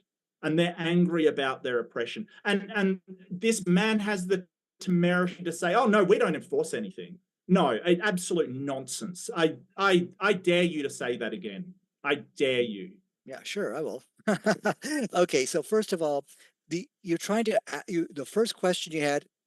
We'll give you the last word, Okay, Nadir, and then we're going to go into the Q&A. Show it okay, a really short and okay, sweet one rather than a closing speech, just yeah, like a same amount of time that Mark just took. sure. Like you asked me how to answer, how do we know what is right and wrong? Look at what the people are doing in Iran. They're forcing people to wear hijab, and they're killing them or doing terrible things to them if they don't. We take it back to the Prophet Muhammad, what the Quran teaches, and when we look in there, nobody in the entire Quran or all from the example of Prophet Muhammad, no woman was forced to wear hijab. Nobody was beaten if they didn't wear hijab or killed. The actions of the Iranian government, there is no reference for any of that in Islam. You see, we are in the same boat as you. You got secular humanists who are supporting the genocide in Israel. And like that, we also have bad apples. Everybody has bad apples. And so, one thing we have to, and so the main point of tonight is how does Islam versus secularism, which is really better for society? And I think I've argued an airtight case that secularism is not worth it by looking at that map of Africa. Even if Islam had some issues, some problems which you see, it still overall is worth it. We don't have problems with our brains when it changes our brains. We don't have issues with fetal alcohol syndrome. We don't have issues with AIDS and all the other issues related to that. So I think this is this. I think the what. Yeah, Just so we don't have it be a closing yeah. statement, we're going to jump into the Q&A. You want to say, folks, thanks for your questions. And if you didn't know, DebateCon 5 is happening in Newark, New Jersey. As you can see behind me, that's in 1 week, Saturday, February 15th. The tickets are linked in the description box. You don't want to miss this. It's only a 45-minute drive from New York City, hour and 20 minutes from Philadelphia. You don't want to miss it. It's worth the drive. So far, we have more than double sold the amount of tickets that we usually do. This is by far going to be our biggest conference. In fact, just yesterday, we're thrilled to announce, you can see at the bottom right of your screen, Atheists for Liberty has become a sponsor for this conference. Modern Day Debate is a fully neutral channel, but we do agree with Atheists for Liberty regarding the value of discussions across different groups. So, huge thank you to Atheists for Liberty and our other sponsor, Manifold. This first question, want to let you know, folks, both Mark and Nadir are linked in the description box too. If you enjoy these debates, you're like, yeah, I do enjoy these debates. Check out their links because we do appreciate the debaters are the lifeblood of the channel. Mark and Nadir have been long-time debaters on Modern Day Debate, and so I do want to say huge thank you, Nadir and Mark, before we jump into these questions from the audience. Appreciate you guys. This one coming in from Megan Marie says, so excited for DebateCon. Thank you. I appreciate that. Says next weekend. Can't wait to meet. Thanks so much for your kind words, Megan. And SMKK said, science shows the dangers of early exposure to sex. Let's see. I think they mean like maybe like really early. So like if it's kids. I think this might be for you, Nadir, given the Mhm. alleged relations that Muhammad had. But give you a chance to Yeah. respond. Okay, so it's very clear Islam does not promote child marriage. Okay, it's made very clear in our scriptures. In fact, if I could just share my screen, I'll show you the hadith, which clearly shows here is the criteria what you should be using when you get married. And let me know if you see anything that could reference a child here. Okay, so it says states over here. A woman is married for 4 reasons: for her property, her status, her beauty, and her religion. So try to get the one who is religious. May your hand be besmirched with dust if you try to find a child. Okay, that part of child is not in there, but it's very clear. So the woman whose religion, meaning, and it's not just religion, it's her character, her every, that's the one you should marry. And 99.9% of the time, it's not going to be a child. Okay, that's the first reference. Second reference, it states very clear over here that this is now, if you walk into any child's bedroom and you tell her, hey, dude, or child, you're going to marry some big adult over here. She's going to be crying. She's going to be, I don't want to do this. Listen to what I know this is very small. Let me make this very bigger for you. Okay, crap. Okay, here we go. It states over here that that her father gave her in marriage when she was a matron and she disliked that marriage, something a child would do. So she went to Allah's messenger and he declared that marriage invalid. All right. So how are you going to get married to a child in light of these passages? Islam actually steers people away from that. So once again, Islam is in complete harmony with modern science. And that's why all those atheists and goons over here, they all run away from the Quran and science debate, which I'm always ready to do it, but they know it's an unwinnable debate for them. Jump to the Can I next say question. something on that? Go ahead, Or Mark. have you got a lot of questions? Go for it, Mark, as long as it's pithy. Okay. Yeah. So none of that actually addressed whether child marriage was okay. And one, it doesn't say anything about children. The other, it basically says that she didn't like the marriage was the reason why she went back, not because she was too young. And there is the story about, Muhammad and a 9-year-old that is a problem. But I want to get onto the real problem. The real problem is that if someone disagrees, and a lot of Muslims do, that puberty is the age where you can do that, the problem is that he's got no way to actually have a reasonable discussion about how to solve that problem between their two differences in morality. That's the problem, and he never addressed it. There's no puberty marriage in Islam. Okay, I have already gave you the reference that her religion, her character, that's the criteria that you should be looking for. And if you take that to heart, you're not going to wind up with a child. It states very clearly that once the second hadith, once that person Gotta disliked the marriage was null and void. No gotta way jump you can marry a kid. gotta jump to the next one. This one coming in from Max V says, Nadir, any specific reason why you're so obsessed with? Okay, never mind. Megan Marie says, I asked Nadir, that too. AI is not a reliable source. Are you using AI, Nadir? Absolutely. I think it is very good as a tool to help us logically process the data. I use AI every day at work. So that person just basically needs to get educated. Megan Marie says, Nadir, secular humanism does not allow for an old man to have sex with someone who is not an adult, but Islam does. I think you got to cover Right. that. You would Yeah, we've already disagree with covered that. that Islam doesn't. Yeah. Max V says, Nadir exposes his dishonesty by never citing his sources.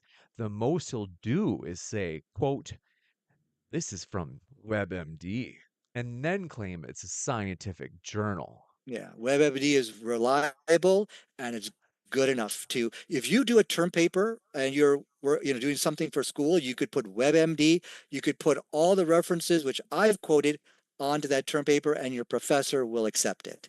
WebMD is reliable. This one from, do appreciate it. Jupiter Darman says, is the primary argument for Islamic morality, quote, convert to Islam or you'll get AIDS, unquote?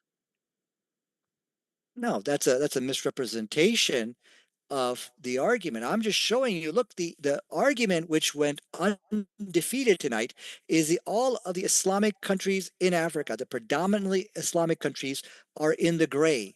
That is clearly something to do with Islam, which protects these families. And that argument went unrefuted in tonight's whole debate. This one Yeah. coming in. So Go ahead. yeah, he spent a lot of time on this subject because he can't, like, he has to cherry pick certain issues and just ignore all the problems with Islam. It's not, that's basically his argument. But the whole point is that you have secular countries, or more secular countries around the world with lower AIDS rates still, like Australia, Sweden, Norway, all of these countries. So it's kind of irrelevant to the point. This one coming in from Do Appreciate It. Even Lord says, is it a sign of ideological superiority that dissenters are intimidated by the negative consequences by being disrespectful to the ideology? So if I understand the question, can you rephrase it just so in a better way I can understand it?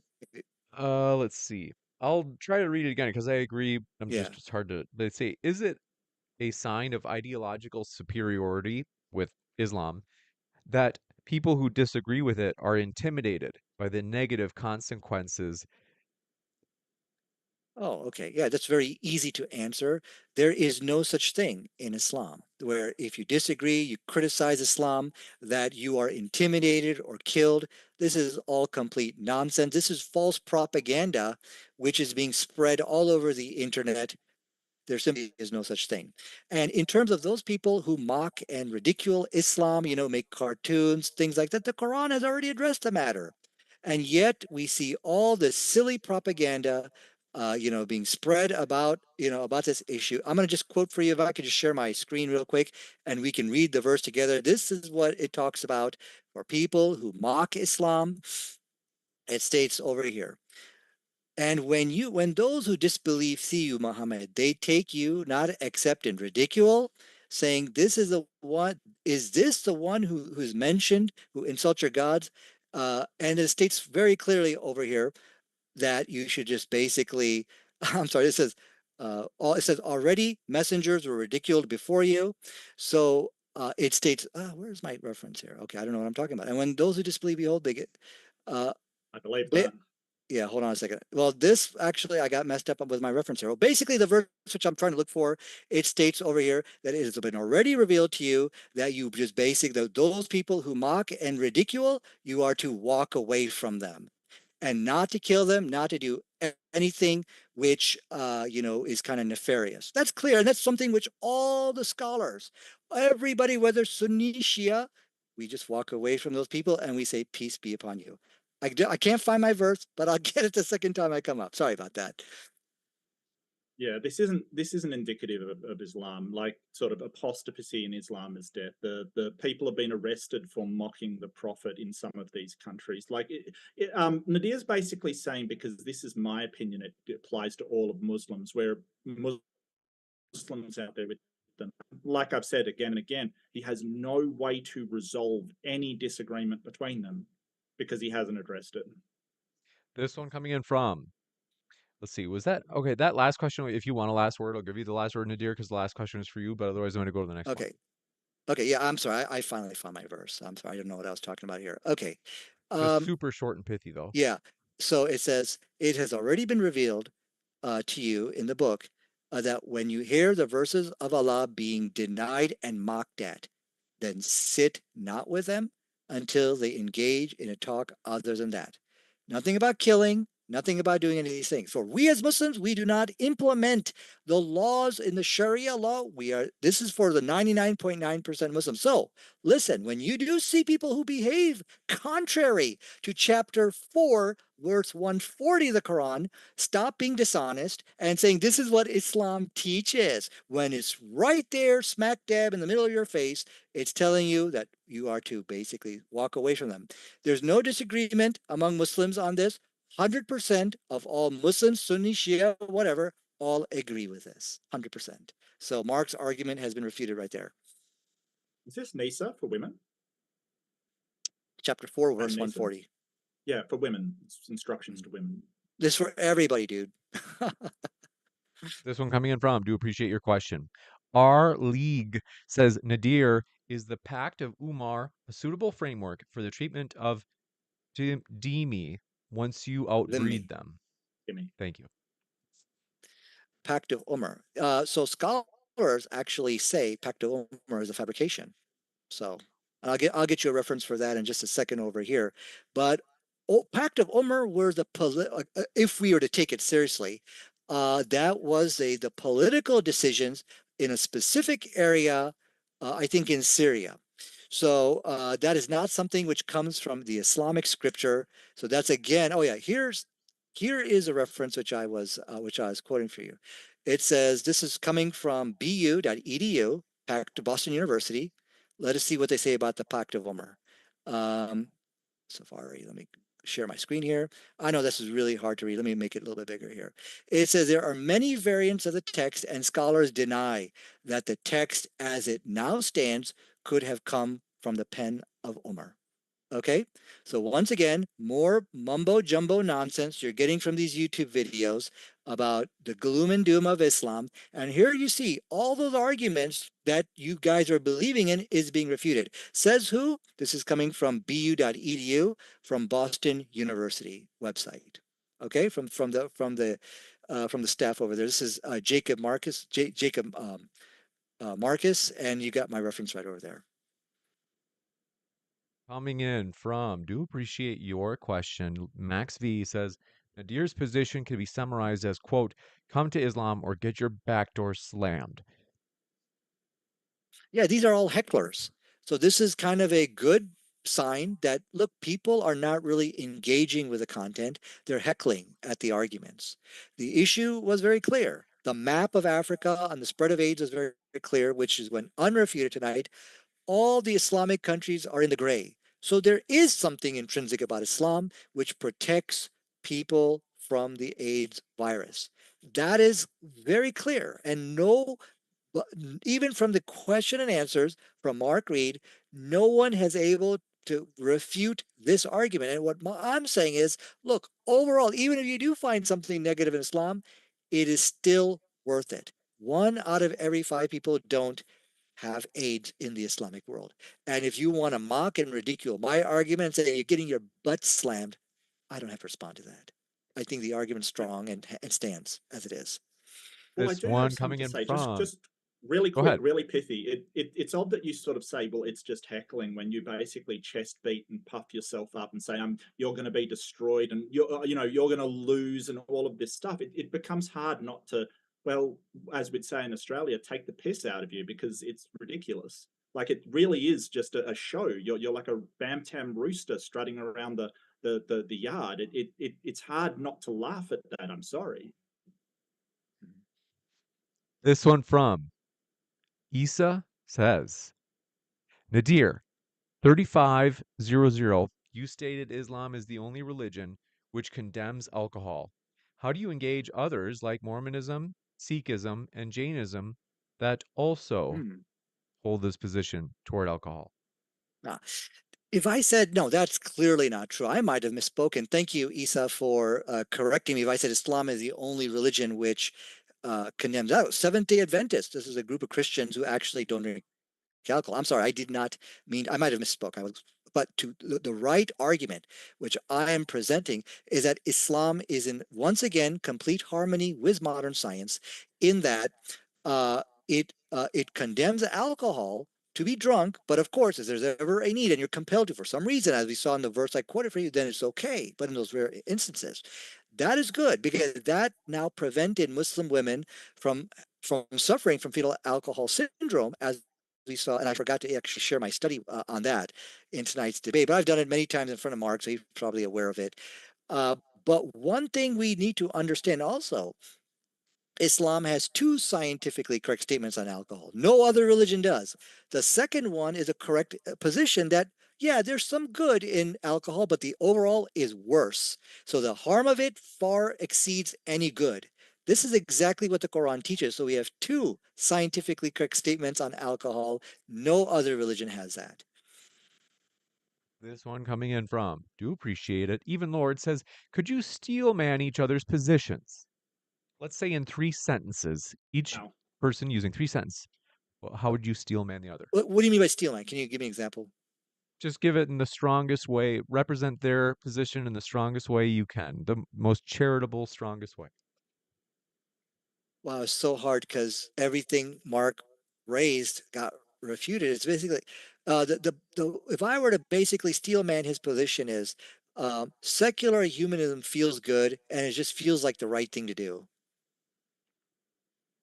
Okay. I would say if I was to steelman his position that there are issues that some Islamic countries have a good metric in, or a good or a beneficial to human well-being metric in.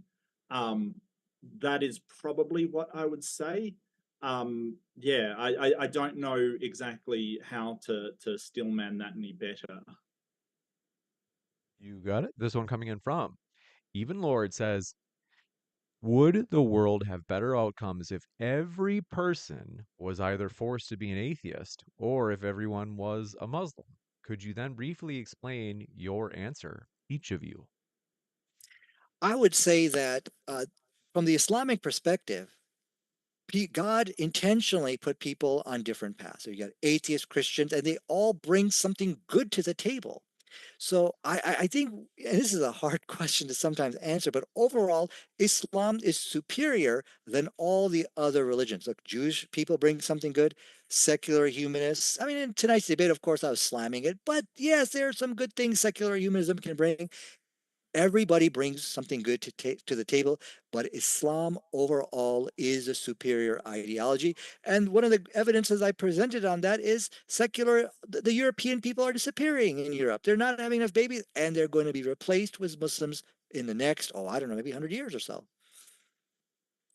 Um, so um, so secular humanism, it basically has as a tenet of it not to enforce itself on other people. So the entire question of whether we have forced it on someone, like somehow that changed. I would probably say that because secular humanism believes it's never right to force beliefs on people. That's never a thing. However, if it was, for instance, a benefit would be that we wouldn't have religious wars because there wouldn't be a religion to fight among each other. That would be the main benefit if everybody was a secular humanist. I mean, I'm not saying that wars wouldn't exist because obviously people fight over more than religion, but there wouldn't be religious wars like the ones that Nadir pointed out in Syria and things like that. Yeah. This one coming in from, do appreciate it. Ishmael says, for Mark to say Western women are happier than women in Islamic countries because they have more rights overtly ignores culture, race, and religion. I'm not 100% sure what you mean by that. I think that really it's just pointing to that the treatment of women is particularly bad in Islam in some of the Islamic countries, and I'm really pointing that out as if you do blanket implement Islam as an ethical structure, then you will have the same grievances that women have in, say, Iran that are currently protesting in masses. And just for the last question as well, I forgot to say this. You're sort of saying, hey, we're producing babies. If that was the only way secular humanists were produced, then yeah, you'd have a point. But the massive deconversions from Islam is actually doing the work for us. They come over, so it's irrelevant. Just want to add that as well. You got it. Thank you very much for this question coming in from Misha SWB says, does Taqiyya Muslim agree with the killing of apostates? If not, he doesn't agree with the Quran. Afghan women would like to speak, oh wait, Sharia lore. Yeah, looks like another brainwashed individual. They've been going to these anti-Islamic YouTube channels and all of this. But the whole thing about Afghan, as I told you, those people are heretics. They don't represent Islam. And again, the whole Islamic world, the rest of the Islamic world have nothing to do with the Taliban. They have already refuted this ridiculous treatment of the Taliban, not educating them. Look, my kids, they go to school, they go to private school. We pay a lot of money for them to go to school, and you'll find Muslims all over the world. They educate their women, except in that a ridiculous country. And I forgot what was the other part. She mentioned something else. I forgot what was the other thing she mentioned. On Afghan women, she had said, or he said, whoever, they say Afghan women would like to speak, oh wait, Sharia lore, like Lore. I don't know what that means in this I context. don't know. Yeah, I don't Well, know. I think they just mean Sharia law, LAW. Yeah. Just can I just quickly say something about that? Yeah. Yeah. So, but you know, this is the thing. Anybody that doesn't agree with him who's Islamic is a heretic. What happened to the Brotherhood before? No, they're heretics all of a sudden. And we don't need to go to Muslim channels. You get David Hikachu on this channel saying exactly those things, and he's wildly more popular than you, Nadir. He's got much stronger following. You have got nothing compared to him. So we're expected to believe that they're all heretics and they don't have the right one. But the telling thing during this is, how do you resolve those differences? We never heard. Mhm. Have a final word, Nadir. I want to hear. Yeah. I want to hear how Well, you resolve that. Who has a more popular channel, is more authoritative, is the fallacy of ad populum. Even the person you're referring to, Daniel Hakikachu, he's absolutely in 100% agreement with, I think, 99% of everything I've said. He's absolutely in condemnation of the ridiculous treatment in Afghanistan. And in terms of how issues are resolved, there are some issues you can resolve, there's some issues you cannot. But look, we have already seen the issue being resolved in Syria. Now, that was Islamic government, and yet over a period of time he resolved all the differences with all the different factions and has united them. So we do see that reconciliation on problems do happen amongst the Muslims as well, and he did a fantastic job. You just called them heretics and stuff. I don't. That's 100% agreement with all the Muslims around the world. We all disagree with them. Now, you can definitely email whoever you like. Don't just follow me. Listen to others as well. They're going to agree with what I'm saying. This one from FWE says, "Why doesn't Islam protect children from being brides?" Nadir, I We've feel already like you talked about that. Yeah, we've talked about that. was thinking you were going to say that. Then we have one from way earlier. Let me pull this up here. I think I got this question still. Okay, no, actually, I lost that. I'm sorry about that. So we are, let me just check if there are any last questions in the old chat. And I want to say, folks, Nadir and Mark are longtime friends of Modern Day Debate. Please do check out their links if you haven't already. Also, folks, Modern Day Debates, DebateCon 5, our 2-day debate conference with a total of 9 debates, is in Newark, New Jersey. What are you waiting for?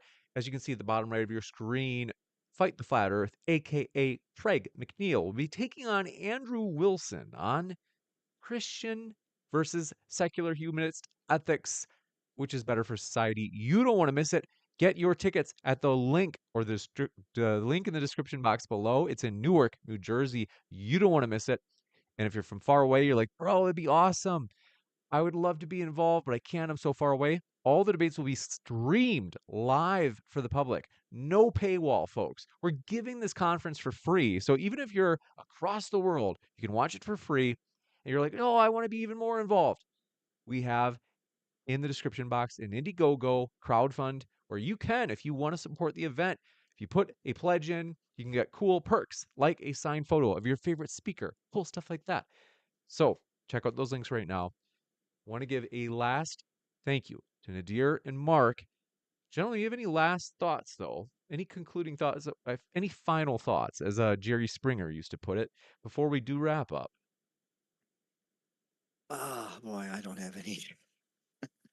Yeah. Okay. Well, secular humanism is by far the better sort of philosophical way to approach how to work out differences, how to find out what's good. We don't have to go to a book or a god or have disagreements on what a hadith means or how this is interpreted and that's interpreted, not be able to settle them and eventually fall into religious war over who's right and who's wrong, who's a descendant of Muhammad and whether that's important. There is none of that happening. All we do is take the best way to find out information, which is science, find out what is actually good and bad for society, evaluate the consequences of that, and then implement that, trying to help people and help humanity in general, not just the Muslims. I think the most problematic thing about Islam is the way that it has the dhimmi and the Muslims, the lower and upper class, that always leads to resentment, it leads to rebellion in the past, because nobody wants to be a second-class citizen,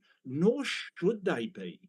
We are all equal stakeholders in this world. We all should have the same rights, and we all should treat one another with respect. Not this whole idea of, well, tax the dhimmi and just do charity for the Muslims, which is exactly what the Quran says. and leaving aside all of the other horrific stuff. It is just a bad system for implementing into any kind of society because it is not pluralist. It doesn't treat people equally. So that's my final speech, and I'll head back to you, James.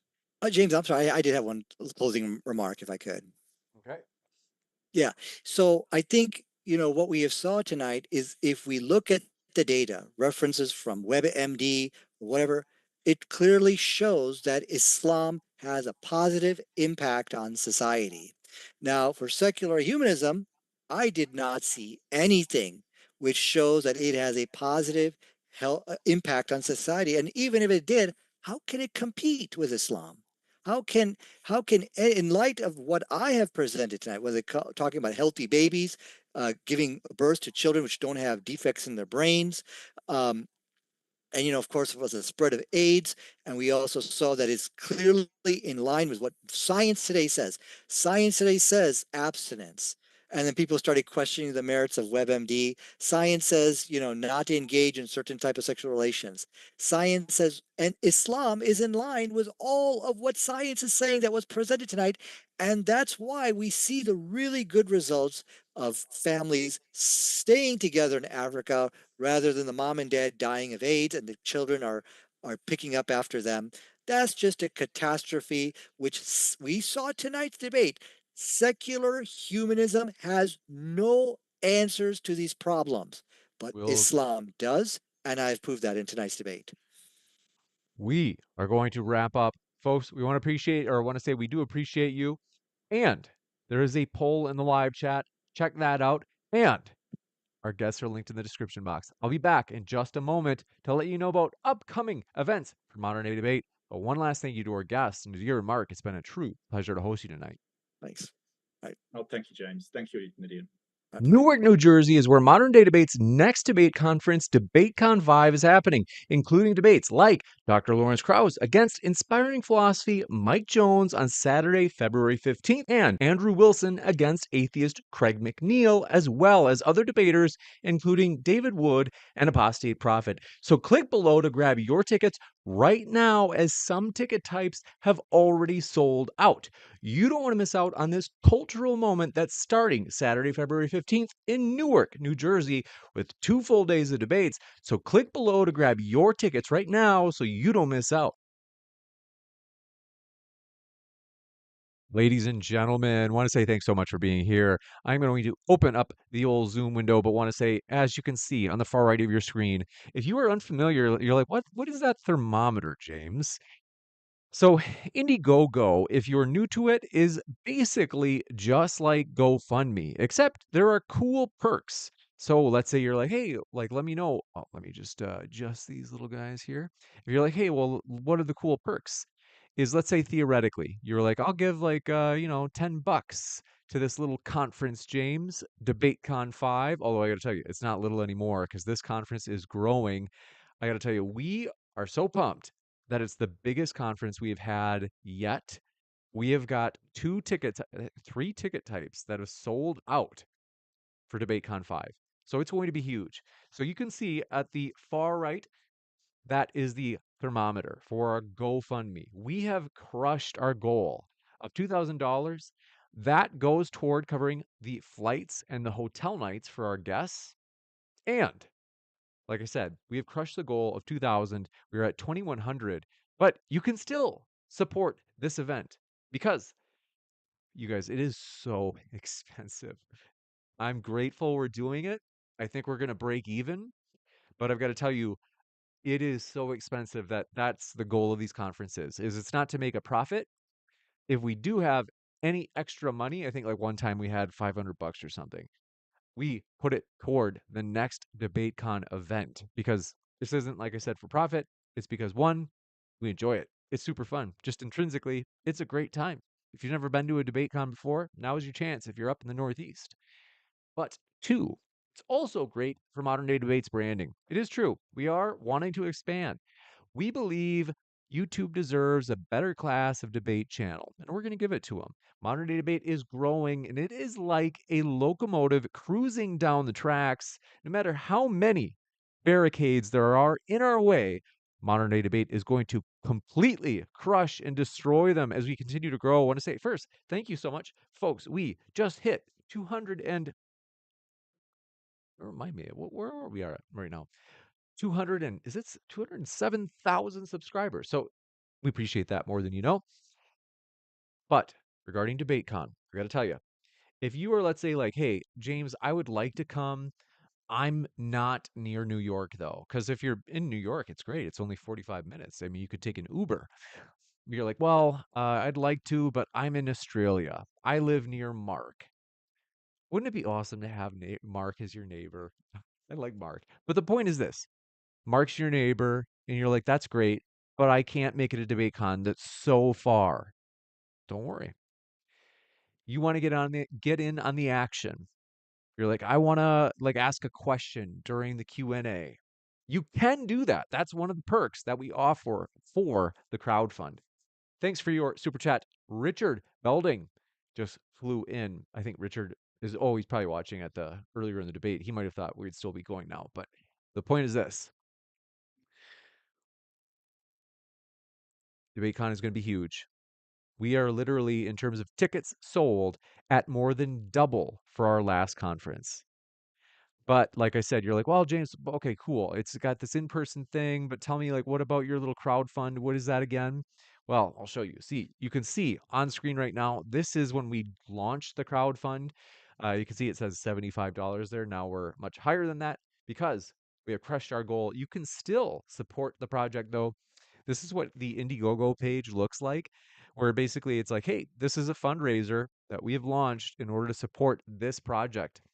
Helps cover the costs. And you might be like, well, okay, tell me more though. I will do that right now. So you might be thinking, let's see, we've got this. Let me just pull this little guy. Where, that one, okay.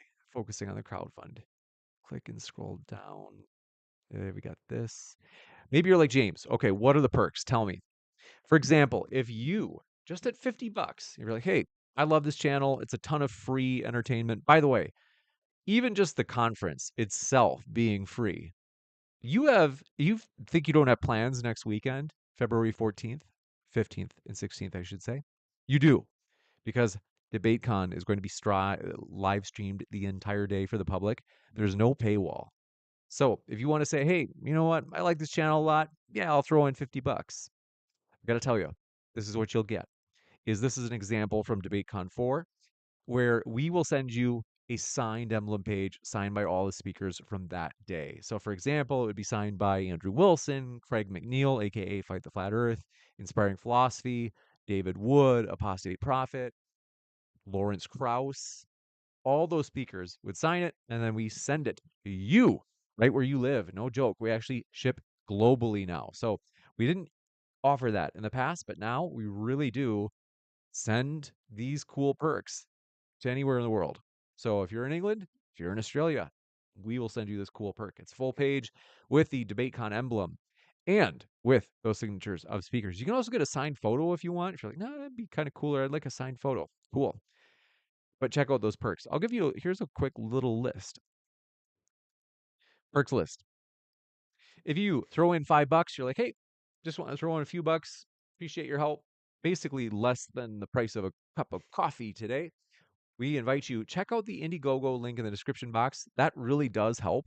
These events, seriously, are so expensive to where we're just hoping to break even. That would be good for us. If you look, you can see, if you throw in $10, you can have your name in the credits at the end of the debate. If you put in $20, you can get an embossed thank you card with the Modern Day Debate logo and emblem, and with a thank you note written from me personally.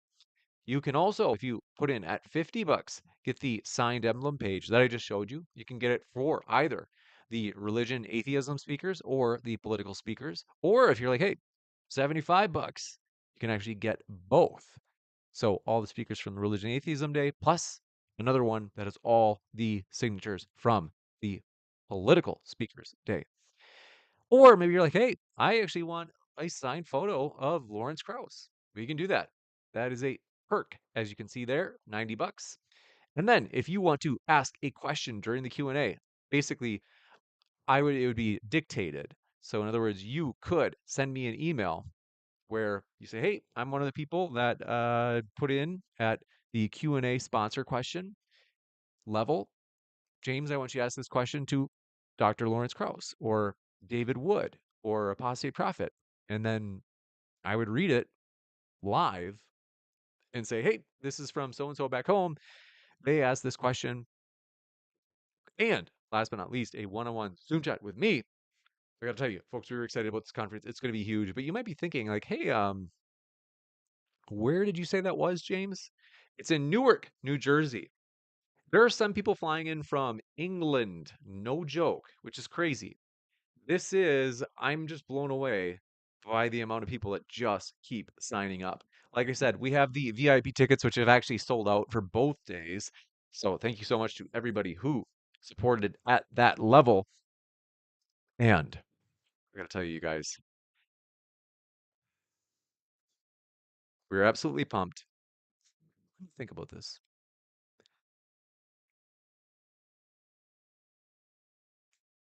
I'm excited. I just want to say thank you guys for all your support.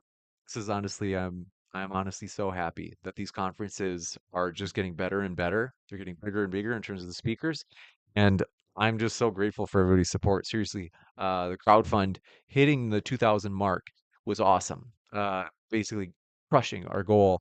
So thanks for all your support. Thanks for all of your support. We appreciate that more than you know. I'm gonna wrap up and let you guys go. Nick Mercer says, "See you there, James." Thanks, Nick. I'm stoked to see you there, man. It's going to be an awesome time. We're going to have a lot of fun. And we hope you feel welcome, whether you be an atheist, Christian, Muslim, you name it. We're thrilled to have you at DebateCon 5. We're also thrilled to have you at Modern Day Debate. This is, as I said, the premier debate platform for YouTube. We are excited about the future, my friends. Join us while we are small. 207,000 subscribers. We're excited and we appreciate it. Thank you for being subscribers. I'm going to say hello there in the old live chat. Nick Mercer, good to see you. TGKA, thanks for being here. Native Wildman, thanks to both Native Wildman and Nick for being channel subscribers. I should say members. Jupiter Darman, thanks for being a channel member as well. And Freedom House, 1984, good to see you. Thanks for being a subscriber. Binge Thinker, thanks for being a channel member. Appreciate that support. Says, may I have a wrench, sir? I'm a mod with most of your mods on other channels.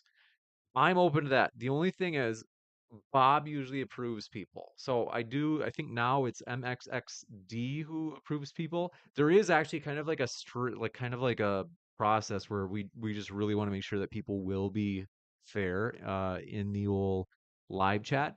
And the reason is because, we can't have people who might, time somebody out because they're like saying something controversial for their particular view or something like that. So, but yeah, so we want to say thank you guys for your support. Templar Rock, thanks for your support. Appreciate those kind words. 10 Toes, Emerson says, W. James, thank you, 10 Toes, for your kind words. Adrian Gabriel, thanks for being here. And the Farney, happy to have you here. Thanks for being a subscriber. Moti, thanks for being with us. Gautu, Hell, thanks for being with us. The Farney, glad to have you here. Thanks for being a subscriber. Human Girl, you still in the live chat? Soy Guzzler, Jiffy Cones, thanks for being with us. Master Optics, long time viewer. Master Optics has been here for so long, years. Same with Human Girl, like 6 or 7 years. I started this channel like 2018. It was just in the evenings, and it was just a way to like blow off steam. And Gray Jedi says, seen this channel grow from its inception. Way to go, James. Soon 1 million subs. Thanks so much for your support. We are excited as we are anticipating hitting 250,000. In other words, 250,000 this year. That's our goal. I want to say we appreciate you guys more than you know. Seriously, means more than you know. Thank you guys for all your love and support. Thanks for being here. It's fun. You guys make this fun. Thanks to the speakers. They're the lifeblood of the channel. But we will hopefully see you at DebateCon, whether you be watching live from home. As I said, it's free for the public. No paywall. We are live streaming these. I got to tell you, most debate promoters, like people who would host these types of events, would be like, James, no way. You got to put it behind a paywall. You get so much money by putting it behind a paywall. People will pay to watch that live. We're like, hey, we're going to put it out there for free for the public. This is a cultural moment. So you have plans next weekend, folks. If you're like, oh, I don't really have any plans and I don't have anything going on. Oh, yes, you do. Even if you're watching from home, that entire conference will be live for the public. So, by the way, how did you get speakers like Kraus? Let's see. Basically, modern day debate, one huge factor that helps us a ton is as we grow and we get that credibility of, whoa, hey, this channel has 100,000 or this channel has 200,000. That's one of the factors I can tell you that is that people say, hey, like that's actually a big channel and you're more likely to get big names. The Farney says, you're welcome, James, man. Much love to you, sir. Thanks for your kind words. That means more than you know. Want to say, appreciate you guys. Love you guys. Thanks so much for all your support. Great Jedi says, love all. Take care, all. Thanks so much. I love you guys. You guys are fun, and I'll see you at the next debate, which is tomorrow night. So, see you then. Newark, New Jersey is where Modern Day Debate's next debate conference, DEBATECON Vive, is happening, including debates like Dr. Lawrence Krauss against inspiring philosophy Mike Jones on Saturday, February 15th, and Andrew Wilson against atheist Craig McNeil, as well as other debaters, including David Wood and apostate prophet. So click below to grab your tickets right now, as some ticket types have already sold out. You don't want to miss out on this cultural moment that's starting Saturday, February 15th in Newark, New Jersey, with 2 full days of debates. So click below to grab your tickets right now so you don't miss out. Newark, New Jersey is where Modern Day Debate's next debate conference, DEBATECON Vive, is happening, including debates like Dr. Lawrence Krauss against inspiring philosophy Mike Jones on Saturday, February 15th, and Andrew Wilson against atheist Craig McNeil, as well as other debaters, including David Wood and apostate prophet. So click below to grab your ticket.